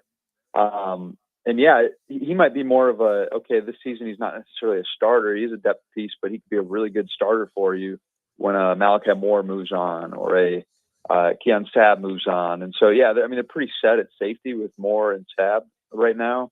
And at Husky, I think Devontae Smith and Red Morgan are duking it out there, but you really like the potential of a King Max, who he can do, maybe not necessarily this season as much as long-term. Mm-hmm. Yeah, no doubt about it. And then defensive line wise, from what I was hearing coming out of the scrimmage, while Richard got the majority of the carries at the running back spot, the run defense for Alabama really asserted itself. Heard some good things coming out from about Jaheim Otis as he's coming back from that injury in the spring. We didn't see him much, but it sounded like once again the defensive line was a force in the scrimmage. Yeah, you're right, Drew. I mean, I think that position might be one of the strengths of this team, not only because of just what they're able to do, but also the depth and the experience. I mean, you got a lot of guys who played a lot of football on that defensive line, a lot of options too. So they're going to be able to rotate guys. So it's not you only have three good guys and you don't know what to do with the rest. Like, they've got options. And I think that's going to allow them to keep them fresh. They're going to play well. They know what they're doing. Freddie Roach is an experienced defensive line coach. And no, I think really that front seven and really that defensive line can be really strong at a point of, I think, just it starts there kind of thing where they succeed and that makes everyone else look better too, which especially when you have a secondary that you're figuring stuff out, you potentially have a freshman starter. It certainly doesn't hurt to have a defensive line that's creating pressure and making things difficult on offenses. And then as far as Nick, I'm going to circle back to something you mentioned earlier in the conversation about the scrimmage offensively. We haven't heard his name a ton, but I think it's interesting coming out of scrimmage one, a guy that I started hearing about pushing to be a starter was Cole Adams, who's a redshirt freshman from, the Tulsa, Oklahoma area. And then a guy that is a true freshman. We've heard about Ryan Williams since he signed with the Tide back in February. And then since he got on campus, certainly he's making plays, but Rico Scott had a couple of touchdown catches from what I understand. One they showed on the highlights that they seem to be developing depth at wide receiver. Yeah, they got a lot of options, and they've got great depth, and it's going to be interesting to see how they distribute snaps and opportunities and passes and things like that. I mean, because you have a lot of different types of options, and yeah, I think Cole Adams has earned some kind of opportunity. What it looks like, I don't know. I mean, special teams, I think, is an area where they could use him as a returner potentially, but as a receiver too. I mean, to his credit, I believe he's the one who got rocked by Malachi Moore in the scrimmage, one of the hardest hits. And I think he caught it, is my understanding. He held on to the ball even when he got rocked. So, no, he's a tough guy, and I'm certainly working hard. And yeah, Rico Scott, another freshman. I mean, you add him to the mix with the likes of Ryan Williams, Caleb Odom, and Rico Scott, another freshman who's got intrigue and is making plays. And so, yeah, you have to really like your options, and not that you can start all these guys, but I think it just goes to show you might not have a 1,000-yard receiver this year, but you might have a lot of guys with some solid stats. So it's going to be interesting to see how Nick Sheridan, Jamarcus Shepard uses those guys, because they have a lot of interesting, intriguing options. But at the same time, I think you're going to see a Jeremy Bernard have a pretty big role. Kendrick Law, a lot to use there. And so you kind of go from there and just see how they want to use guys in different circumstances. Coach DeBoer really kind of lit up a little bit when talking about the special teams as far as punting and field goal kicking. And I mean, telling everyone, hey, look, they're getting more reps inside Bryant Denny. But man, he was he was loving the special teams. Yeah, he praised James Burnham up and down. I mean, he sounded really impressed by what James Burnham has done. I mean, there's a legitimate chance, guys, that the best player on this team could end up being a specialist, could end up being their punter. I mean, James Burnham sounds like he's having fantastic fall camp, and also then you bring in the Lou Groza Award winner and Graham Nicholson, and so no, I mean you've got some elite special teams players, and I don't know if that means an indictment on the rest of the team that could be your best player. I just mean that they legitimately might have the best kicker and punter in the country, and obviously we'll see what happens this season, but it is just crazy to think about how good they are in those spots. And then returner, the kickoff returns, punt returns. Got a lot of options there, a lot of guys that seem to like. And again, I could see Cole Adams fitting in there. But, I mean, Kalen talked about Jeremy Bernard being someone he trusts, someone back there who knows what he's doing, as well as some other guys. And so, I think Kalen's excited about the special teams. Well, and Nick, as we wind it down, fall camp basically broke after the scrimmage. The school is about to start. They will start getting into game week mode. They took yesterday off. They're taking today off. They'll be back on the field, and you guys will get availability on Tuesday and Wednesday, and then hear from Coach DeBoer on Thursday. But kind of talk about where their focus is shifting for Alabama right now. Yeah, I think, like you said, it's shifting to getting ready for that first game, and also just preparing for the first couple of weeks, making sure that, because all of a sudden starting next week, you're in it. You're in it, and really the nice thing is because of these open weeks that they have, that's a little different. They have 2 now. You can almost segment the season differently, and so I think that's a unique opportunity where you look at it, because I think the first open week is after the Wisconsin game, before the Georgia game. So you can these first 3 games, how do we prepare for them? And obviously, you can't look ahead too much, but you also have a big staff to help you do that. To help scout for future games. And so there are different things that you can do to prepare. And so you kind of look at it as like a 3-game season almost, where you get through these first 3 games, make sure you're prepared for each of them. So there's only so much you can do in terms of prep and going against each other. And they've been going against the same guys over and over and over, and they're probably sick of it by this point in time. And so, it starts to turn that focus to the season and seeing what happens. And I don't know about you guys, but I'm ready for some actual football to talk about. Well, no question. Well, Nick, you do a great job. Let everybody know how to follow your work, man. And we always appreciate the insight and you giving us time this morning on this Monday edition of Talkin' Ball.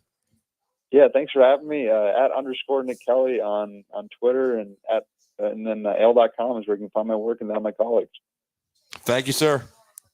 Thanks, guys. Have a good one. All right, thanks, Nick. Let's get that break in. We need to get one in. 8:18 on a Monday morning. We're live from Bill Penny Toyota. It's Talking Ball, 97.7 ESPN, The Zone.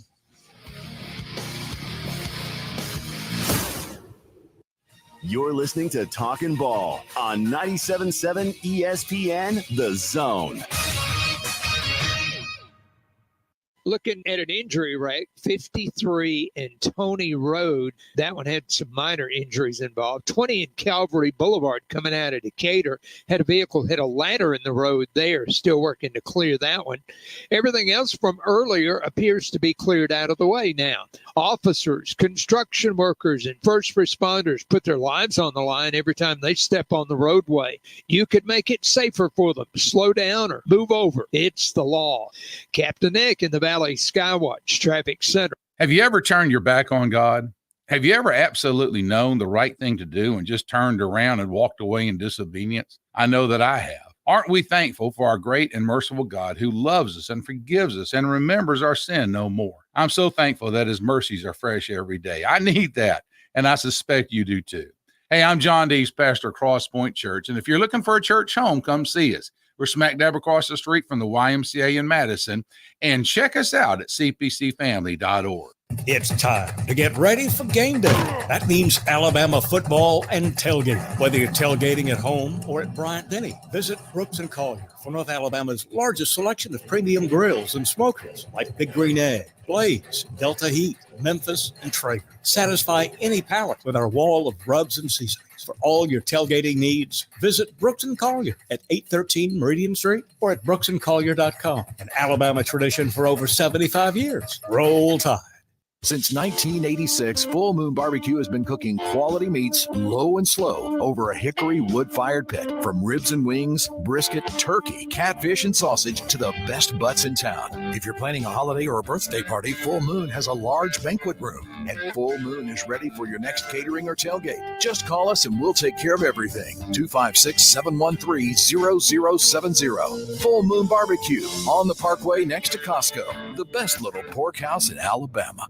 Chapman Commercial Realty, your source for Alabama commercial real estate. Chapman Commercial Realty has the experience and expertise you're looking for when making commercial real estate decisions. If it's office space, retail space, investment property, or project development, Chapman Commercial Realty is your answer. Call Bill Chapman today at 256-656-8413. That's 256-656-8413. Or find them online at chapmancommercialrealty.com. No representation is made that the quality of the legal services to be performed is greater than the quality of legal services performed by other lawyers. This is Wes Neighbors sitting here with Stan McDonald. Stan, tell everybody why you're the best damn dirt lawyer in North Alabama. Yes, Wes, at Jacob Title and the Stanton Law Firm. You know I'm a dirt lawyer, and a lot of our friends know that, which means we specialize in real estate. Now, if you own real estate or you're buying it or you're selling it, you need to do a closing, but a lot of times there's legal issues associated with that. We're a great group to talk to. My son, Lewis McDonald, heads our commercial closing division, and we approach your real estate needs very seriously. We seek to be the premier real estate closing company in North Alabama, and we do it in such a way it shows that we're experienced, we're for your success. We like to handle your real estate needs the same way Coach Dan Reeves used to say, never let them see you sweat. And that's going to be to your benefit, too, when you visit us at Jacob Title and the Stanton Law Firm. Our website online is jacobtitle.com. College football. The ball is caught. It is a touchdown. Major League Baseball. That ball is gone. A home run. This is your place for complete sports coverage all year long. 97.7 ESPN, The Zone. Welcome back. Talking Ball 97.7 ESPN The Zone. Scott Tyson, Drew DeArmond. So far, we've heard from Kalen DeBoer. We've heard from Shane Beamer. The Auburn Tigers also doing some scrimmaging. And Hugh Freeze giving us an update on his squad. Really good. Offense had its best day yesterday. It was complete. I mean, it was, we obviously we bring them back during camp, watch all the film, and then have another install meeting and then a walkthrough at night. And yesterday on the we always get together and do a positive reel, the good, the bad, the ugly. And there were very few ugly things or bad things on the practice film yesterday. And he's adjusting the protections really well this week. The receivers are steadily coming on. Perry, Malcolm, Bryce, Cam, and obviously I thought Sam Jackson had his best practice yesterday, and Robert and Camden Brown really had a good day. So I think the more they work together, the more he understands my expectations on when to kill a play and get out of one that's not good. The more he can do that for us, the better off we are. I can help with until 15 seconds. But things change sometimes. And, I think everybody's trying to maneuver around that. Do we hold it until 15 seconds so that the defense can't, and then you put it all on Peyton? Or do we try to start with 30 seconds talking to him and knowing that they still could change with 15? So it's we're all dealing with that, but it's been a really impressive week for his understanding and been accurate in throwing. That was Hugh Freeze, a little bit on Peyton Thorne's evolution and kind of throwing it in there with the helmet communication systems about, it shuts off at 15 seconds. And he's not the only coach we've heard that from. Is, do you tell everything until 15 seconds and then do you wait? And then do you adjust from the defenses after that because theirs goes off at 15 seconds? A little gamesmanship, I think, coming with that now. Well, there's going to be a new aspect of the game for coaches and players to have to deal with. But it sounds like Peyton Thorne has made some progress within the offense.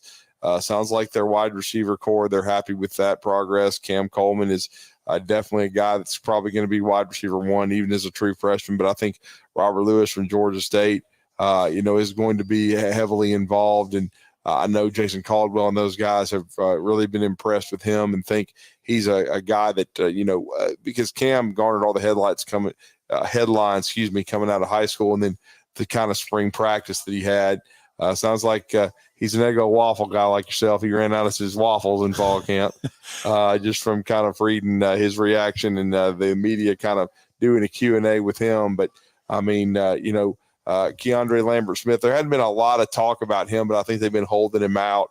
He's certainly going to be a big part of things. And it sounds like, as far as, since he didn't get there till June, but the progress that he's made in just a couple of short months, as far as Perry Uno Thompson from Foley, Alabama, sounds like with his size and speed that he's definitely started getting some first team reps, and he's getting involved in the rotation and could also be a guy that they look to in special teams.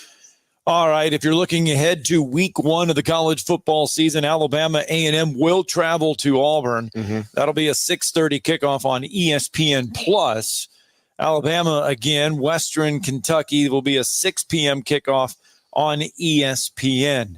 Your other SEC games of note on week 1, don't forget LSU and USC will kick off at 6:30 on ABC. That'll be the night game for the Southeastern Conference. Now, coming up in a little bit, we're going to talk some Tennessee football. The Tennessee Vols will open up with Chattanooga, an 11:45 kickoff on a SEC network. That's a weird kickoff time, 11:45 on the SEC network on week 1. That is next Saturday. So the Vols presumably should look good, should open up good against an undermatched Chattanooga squad. But the biggest headlines coming out of the weekend are recruiting and what Tennessee's doing under Josh Heupel. They got the number 1 rated offensive tackle in the country, David Sanders. And I think a lot of people had thought that for a while that the young man out of North Carolina was trending to Tennessee. Glenn Ellerby and those guys have done a great job on the offensive line since Heupel got there. He committed, and then on Sunday kind of came out of nowhere. But Jaden Harmon, from Brandon's area, Rome, Georgia, he's what was a long-time linebacker commit to Alabama, really for the last several months since the spring. And then Harmon flips his commitment from Alabama to Tennessee. So Tennessee adding a couple of really big pieces there, and they've been on fire in the last few weeks in the recruiting process. So 2 big additions for Tennessee to their recruiting class that they really believe has a chance to be another top 10 group under, was Josh Heupel, and perhaps even top 5. So, 2 big pieces to the puzzle join the Vols recruiting class coming out of the weekend. Did I see LSU flip somebody from Texas? Yeah, over the weekend. Yeah. They flipped a Cade Phillips, a corner. Excuse me. They were able to flip him. So LSU added another piece to their puzzle. But again, with all these flips, they're going to happen throughout the process. I tell people all the time, kids will commit, but then until they sign in early December. When that signing period takes place, that's when you truly know you have a kid. I mean, with NIL and the unpredictability, it's what Kalen DeBoer kind of talked about. It's about relationship building, but also understand that that's just the fact. That's what's going to happen. It's what's going to happen. You're going to have kids flip, and you're going to have a lot of movement in the recruiting process. So don't be so concerned about your recruiting class right now. Just understand, be excited about it, and be excited that it looks to be coming together. But again, it's going to be a situation where, you won't know totally what your class is going to look like until December, because again, I keep emphasizing this. Teams haven't even played a game. Right. And so, especially when you're looking at the Florida Gators, like Billy Napier is involved with some great players, But if their season goes south or Miami's goes south with Cristobal and there's a lot of heat going on, there could be a lot of recruiting movement. So it's great to be excited about it at this time of year, but understand there's still, a ways to go. Let's get a break in. When we come back, Ryan Callahan will join us on the other side as we talk a little Tennessee football and recruiting. All next on Talking Ball, 97.7 ESPN The Zone.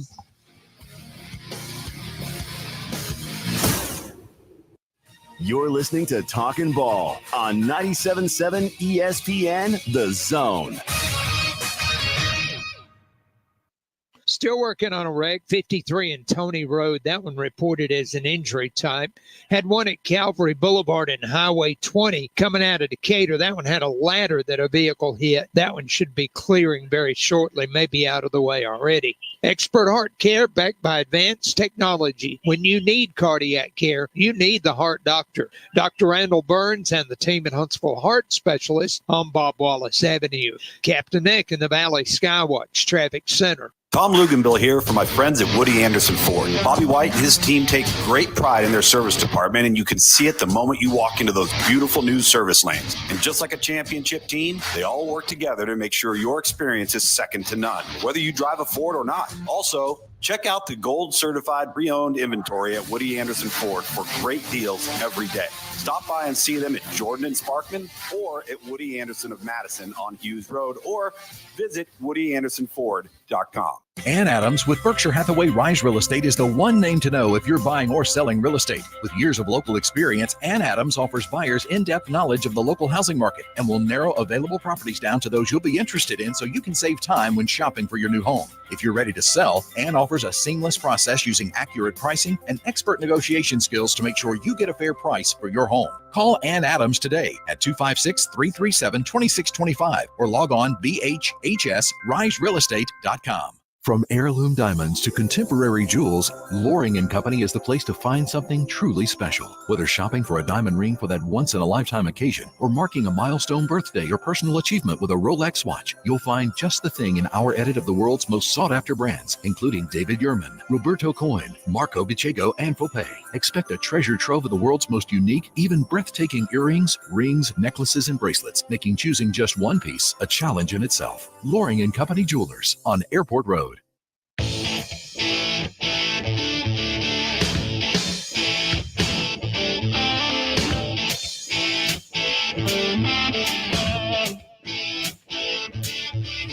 All right, welcome back. Here you go. Talking Ball 97.7 ESPN The Zone. We're live from Bill Penny Toyota on a Monday morning. Yes, we are. And we mentioned it going to break about the huge weekend for Tennessee on the recruiting trail, and it was huge literally and figuratively as they got a piece that I think everyone was anticipating, and the biggest one along the offensive line. When we talked about the number one overall offensive lineman in the country committing to Tennessee, but then they also got a flip from the University of Alabama. And again, you're going to see a ton of flips in this process. We've already talked about it. That's just the way it is with NIL, the transfer portal and everything.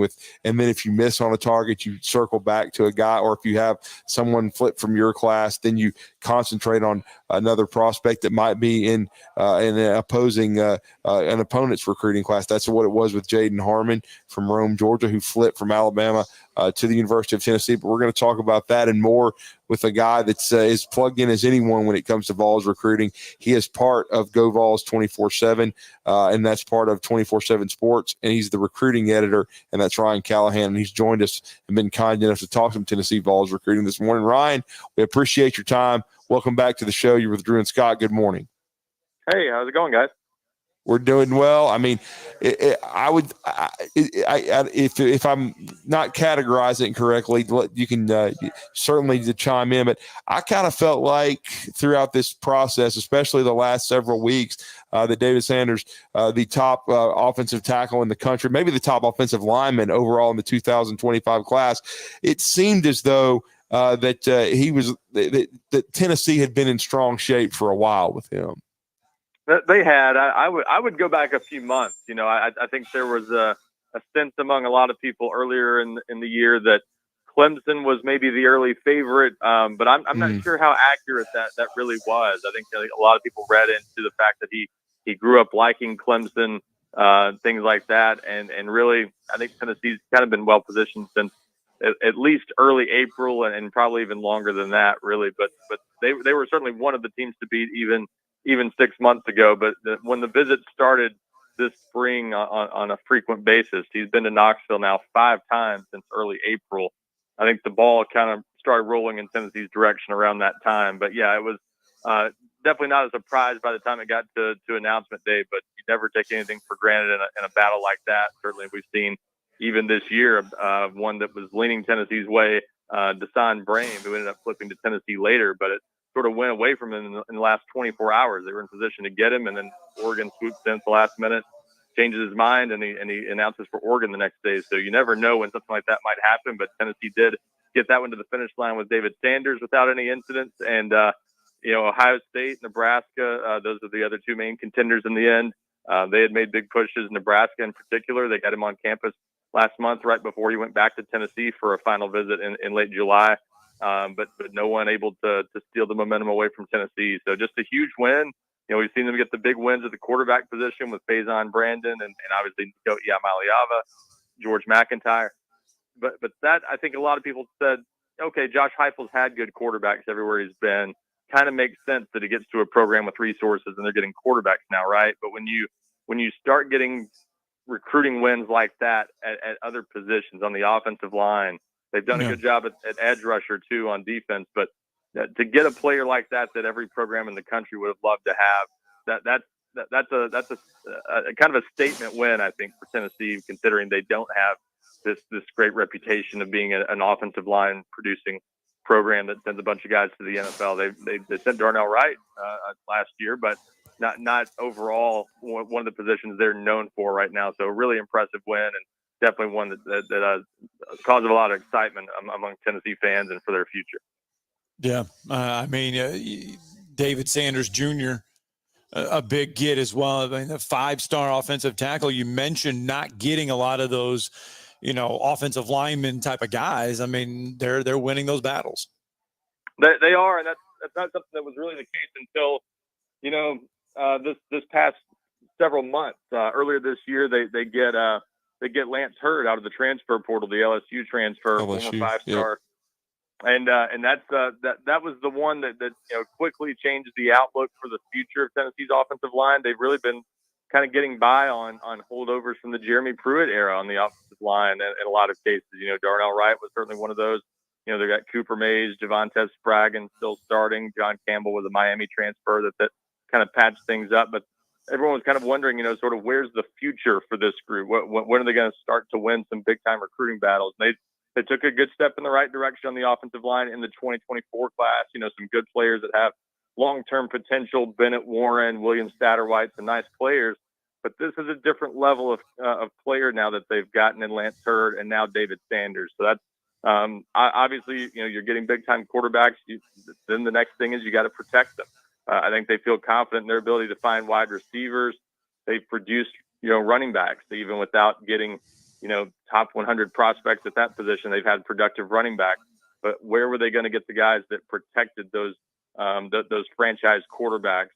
And now they have those. So it's not hard to project for the next couple of years. Well, at least for next year, you got Lance Hurd probably on one side and quite possibly David Sanders on the other.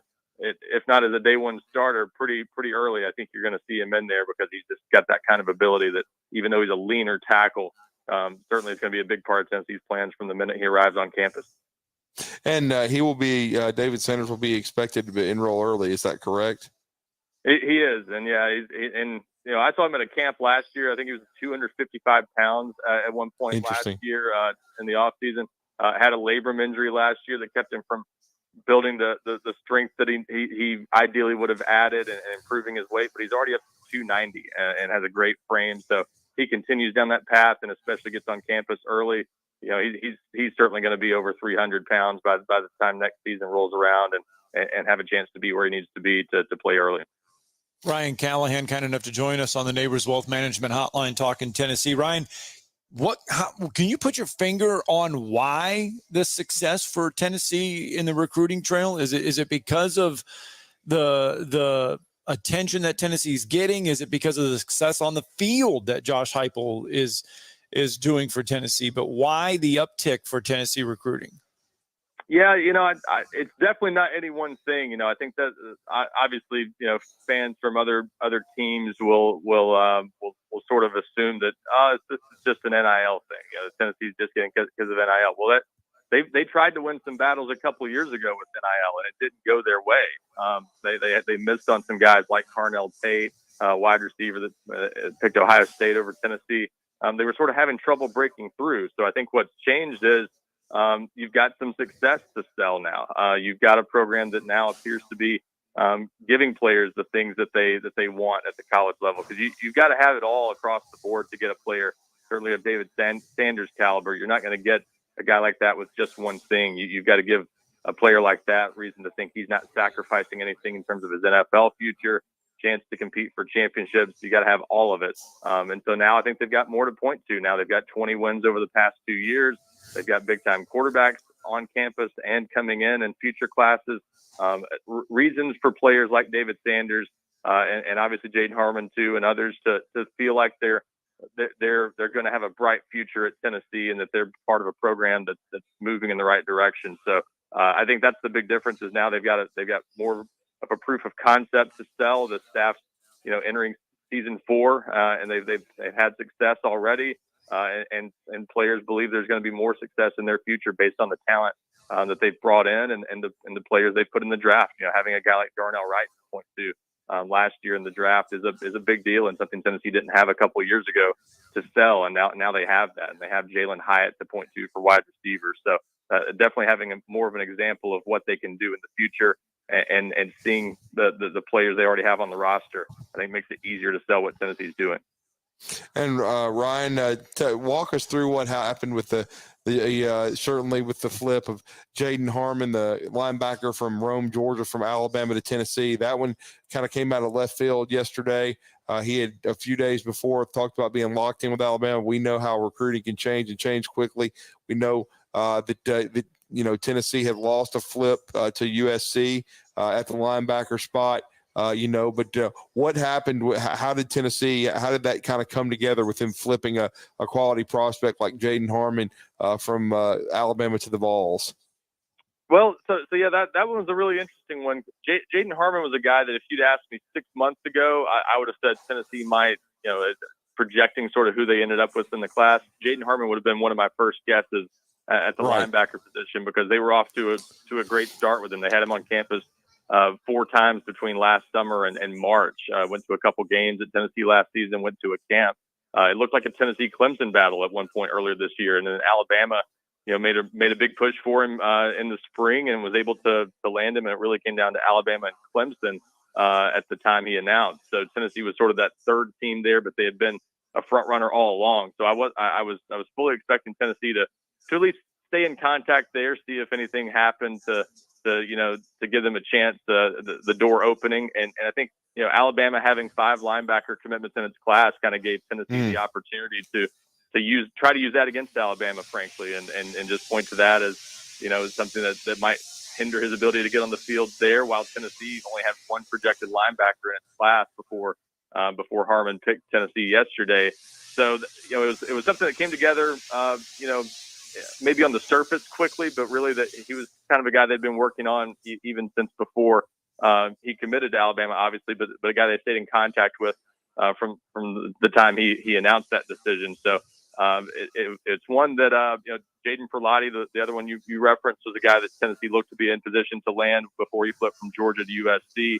But once that one kind of turned sideways on Tennessee there at the last minute, it was pretty easy for Tennessee to just kind of ramp up its pursuit of Jaden Harmon, since they'd already laid the groundwork for that. And that's why it kind of came together pretty quickly here over the past few weeks, because they weren't starting from scratch. It's something that had been going in the background for a while, and they tried to get him on campus over the summer and just weren't able to. So give them credit for playing the long game, I guess, and having enough of a relationship there. But yeah, it's kind of been going on in the background for a while, and then just kind of picked up here over the past few weeks once they missed on Jaden Perlotti. But yeah, big flip, and obviously addresses a big need with Tennessee only having one linebacker before yesterday. Well, now the season gets underway, and obviously the focus for Josh Heupel and company is the 24 season, but they do have their eyes still on some other guys. Is there any other announcements that we think Tennessee might have as we get into the year? I mean, the season, I should say, not the year, but. Yeah, definitely one more that we know of that will be happening before the season involving Tennessee.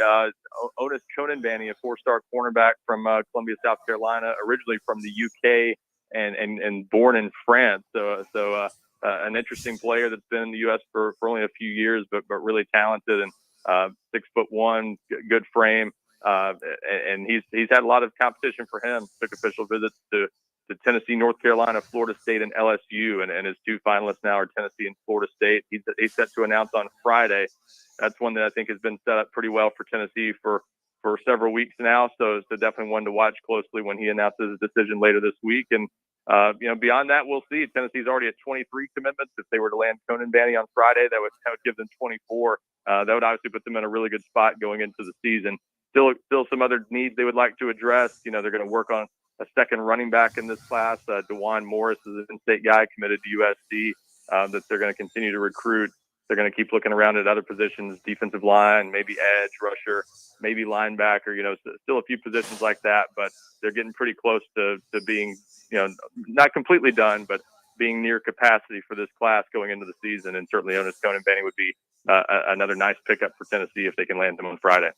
Yeah, 23 commits, I think right now, number 6 overall class, continuing to move up in 24/7 Sports. And that's what I was about to say, Ryan. Even though they haven't played their opener against Chattanooga yet, most of this recruiting class, I would say, of course, you have to watch for flips and everything. But like you said, the work almost nearly done before the season starts. Now you have to just keep your guys committed. Yeah, and that's a great place to be. That schools these days obviously want to be kind of in a similar position. You want at least 80% of your class done going into the season, so that you're not having to worry about just scrambling to fill needs. And again, you want to be able to continue to look around, keep your options open, see what players might emerge as options based on coaches getting fired and things like that, and see what opportunities are out there. But it would put Tennessee in a position of luxury for sure if they can land Konanbanny and really only have maybe a couple positions to focus on going into the season, aside from kind of protecting what they already have. So, going to be interesting to see what happens this fall, to see if anything, kind of endangers where they're currently at. But for Tennessee, for Auburn, for the few other SEC teams ahead of them, there's some pretty strong classes there at the top, and Tennessee, obviously, they're happy to be in the discussion where they feel like they've got a class that's as strong as a lot of schools in the SEC, and that's something they've not been able to say, frankly, since probably 2015, probably about 10 years ago when Butch Jones signed Tennessee's last top 5 class, and they're knocking on the door of that. Not sure they'll end up in the top 5, but just to be within striking distance of that, pretty impressive place to be for Tennessee. No question. Well, great stuff as always. Great insight into Vols recruiting by the recruiting editor of GoVols 24/7, and that's Ryan Callahan. Ryan, let everybody know how to follow you, and we really appreciate the time as always. Yeah, go to GoVols247.com. Plenty of camp coverage as we move into Tennessee sort of game prep for the season opener, now less than 2 weeks away, and obviously continued recruiting coverage leading up to that announcement on Friday from Otis Konanbanny and plenty more going into the season. So great time to check out the site at GoVols247.com. Thank you, Ryan. Thanks, Ryan. Appreciate it, guys. All right, let's get that final break in. Your tomorrow's headlines will wrap this 2 hours up next.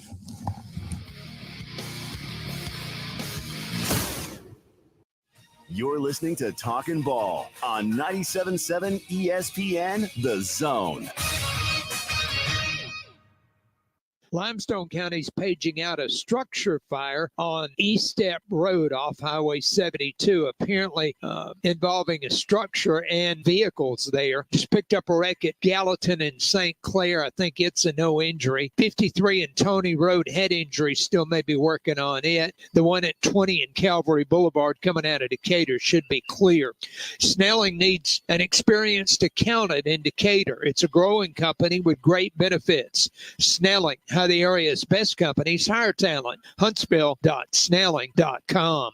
Captain Nick in the Valley Skywatch Traffic Center. Download the Talk Radio WZZN app and catch every pitch of the Rocket City Trash Pandas. Now a launch job into deep right. Back on it goes Varys. He's at the track. He looks up and it's out of here. Joyce ready to go again. Next offering. Fastball swung and missed. That one launched deep left. Allen won't even try. He'll watch it leave the yard. Pitch is ripped. Deep center field. Back on it goes Tatum. At the track, looks up, and it's out of here. A home run. 97.7 ESPN The Zone.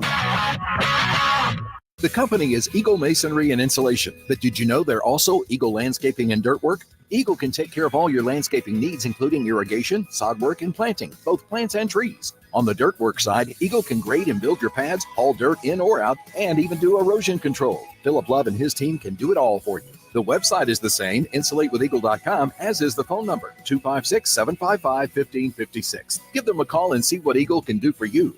Eagle saves you time. Eagle saves you money.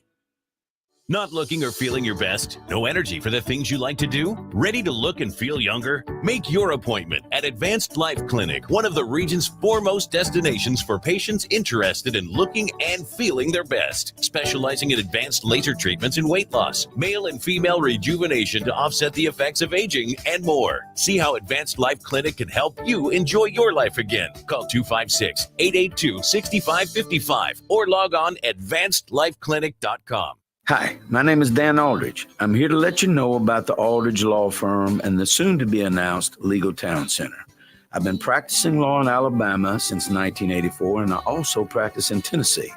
And I'm from North Alabama, and I'm here to represent you and take care of your legal needs. For many of us, hiring an attorney is not high on the priority list and maybe a little scary.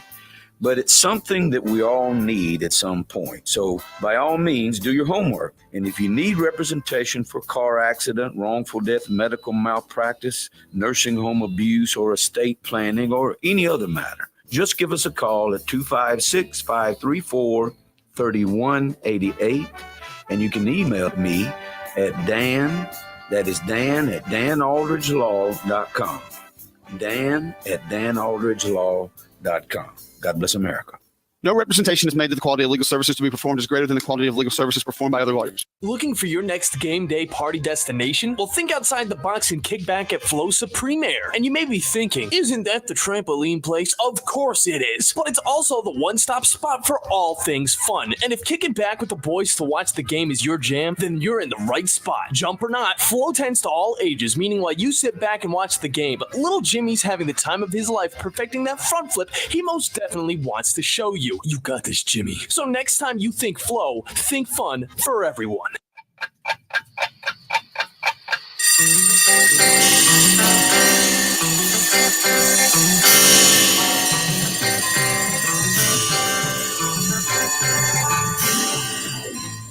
It's time for tomorrow's headlines today with Scott Theisen and Drew DeArmond on 97.7 ESPN The Zone.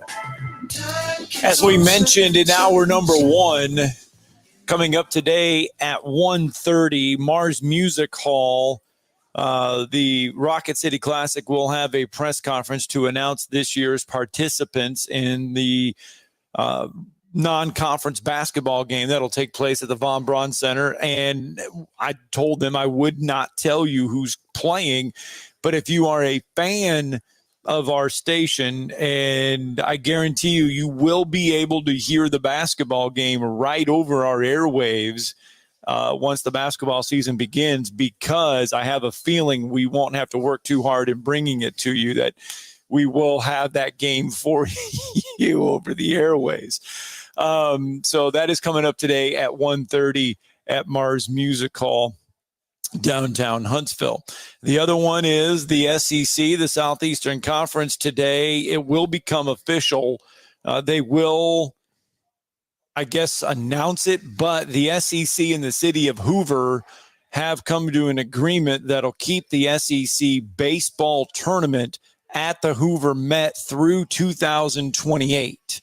So that's going to stay there. Now, the city of Hoover will have to make some I guess you could say renovations to the Hoover Met. The SEC is wanting them to do a little bit of work to the Met, but it is all good. It's not nothing that they can't handle. So the SEC baseball tournament will stay in Hoover through 2028. There was a lot of people that wanted it, a few people, I should say, that wanted it moved maybe to a minor league ballpark that's active, more accommodations, more modern style type of thing. But it's staying in Hoover.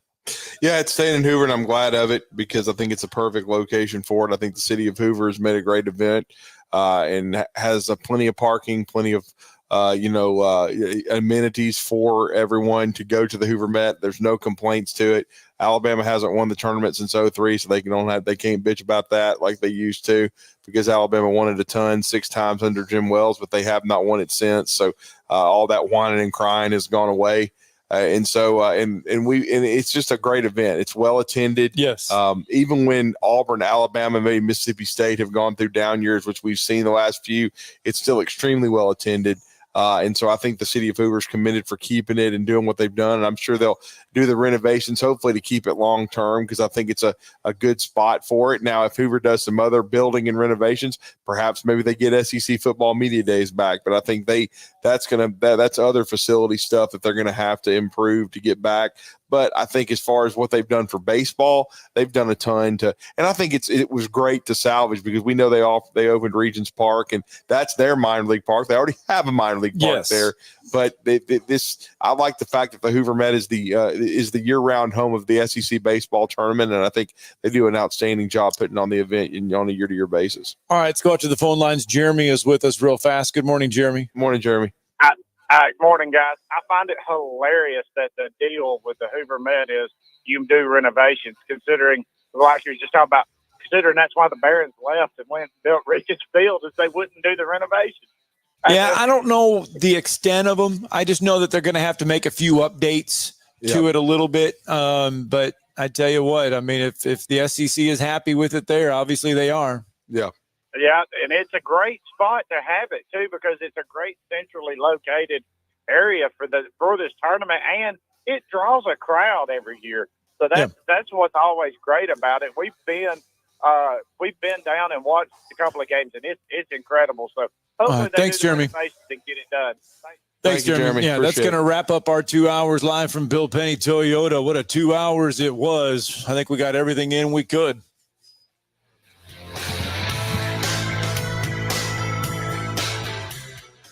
When I chose a garage door company, I did my homework. I needed precision overhead garage door service. They have a 5-star Google rating. I checked the reviews at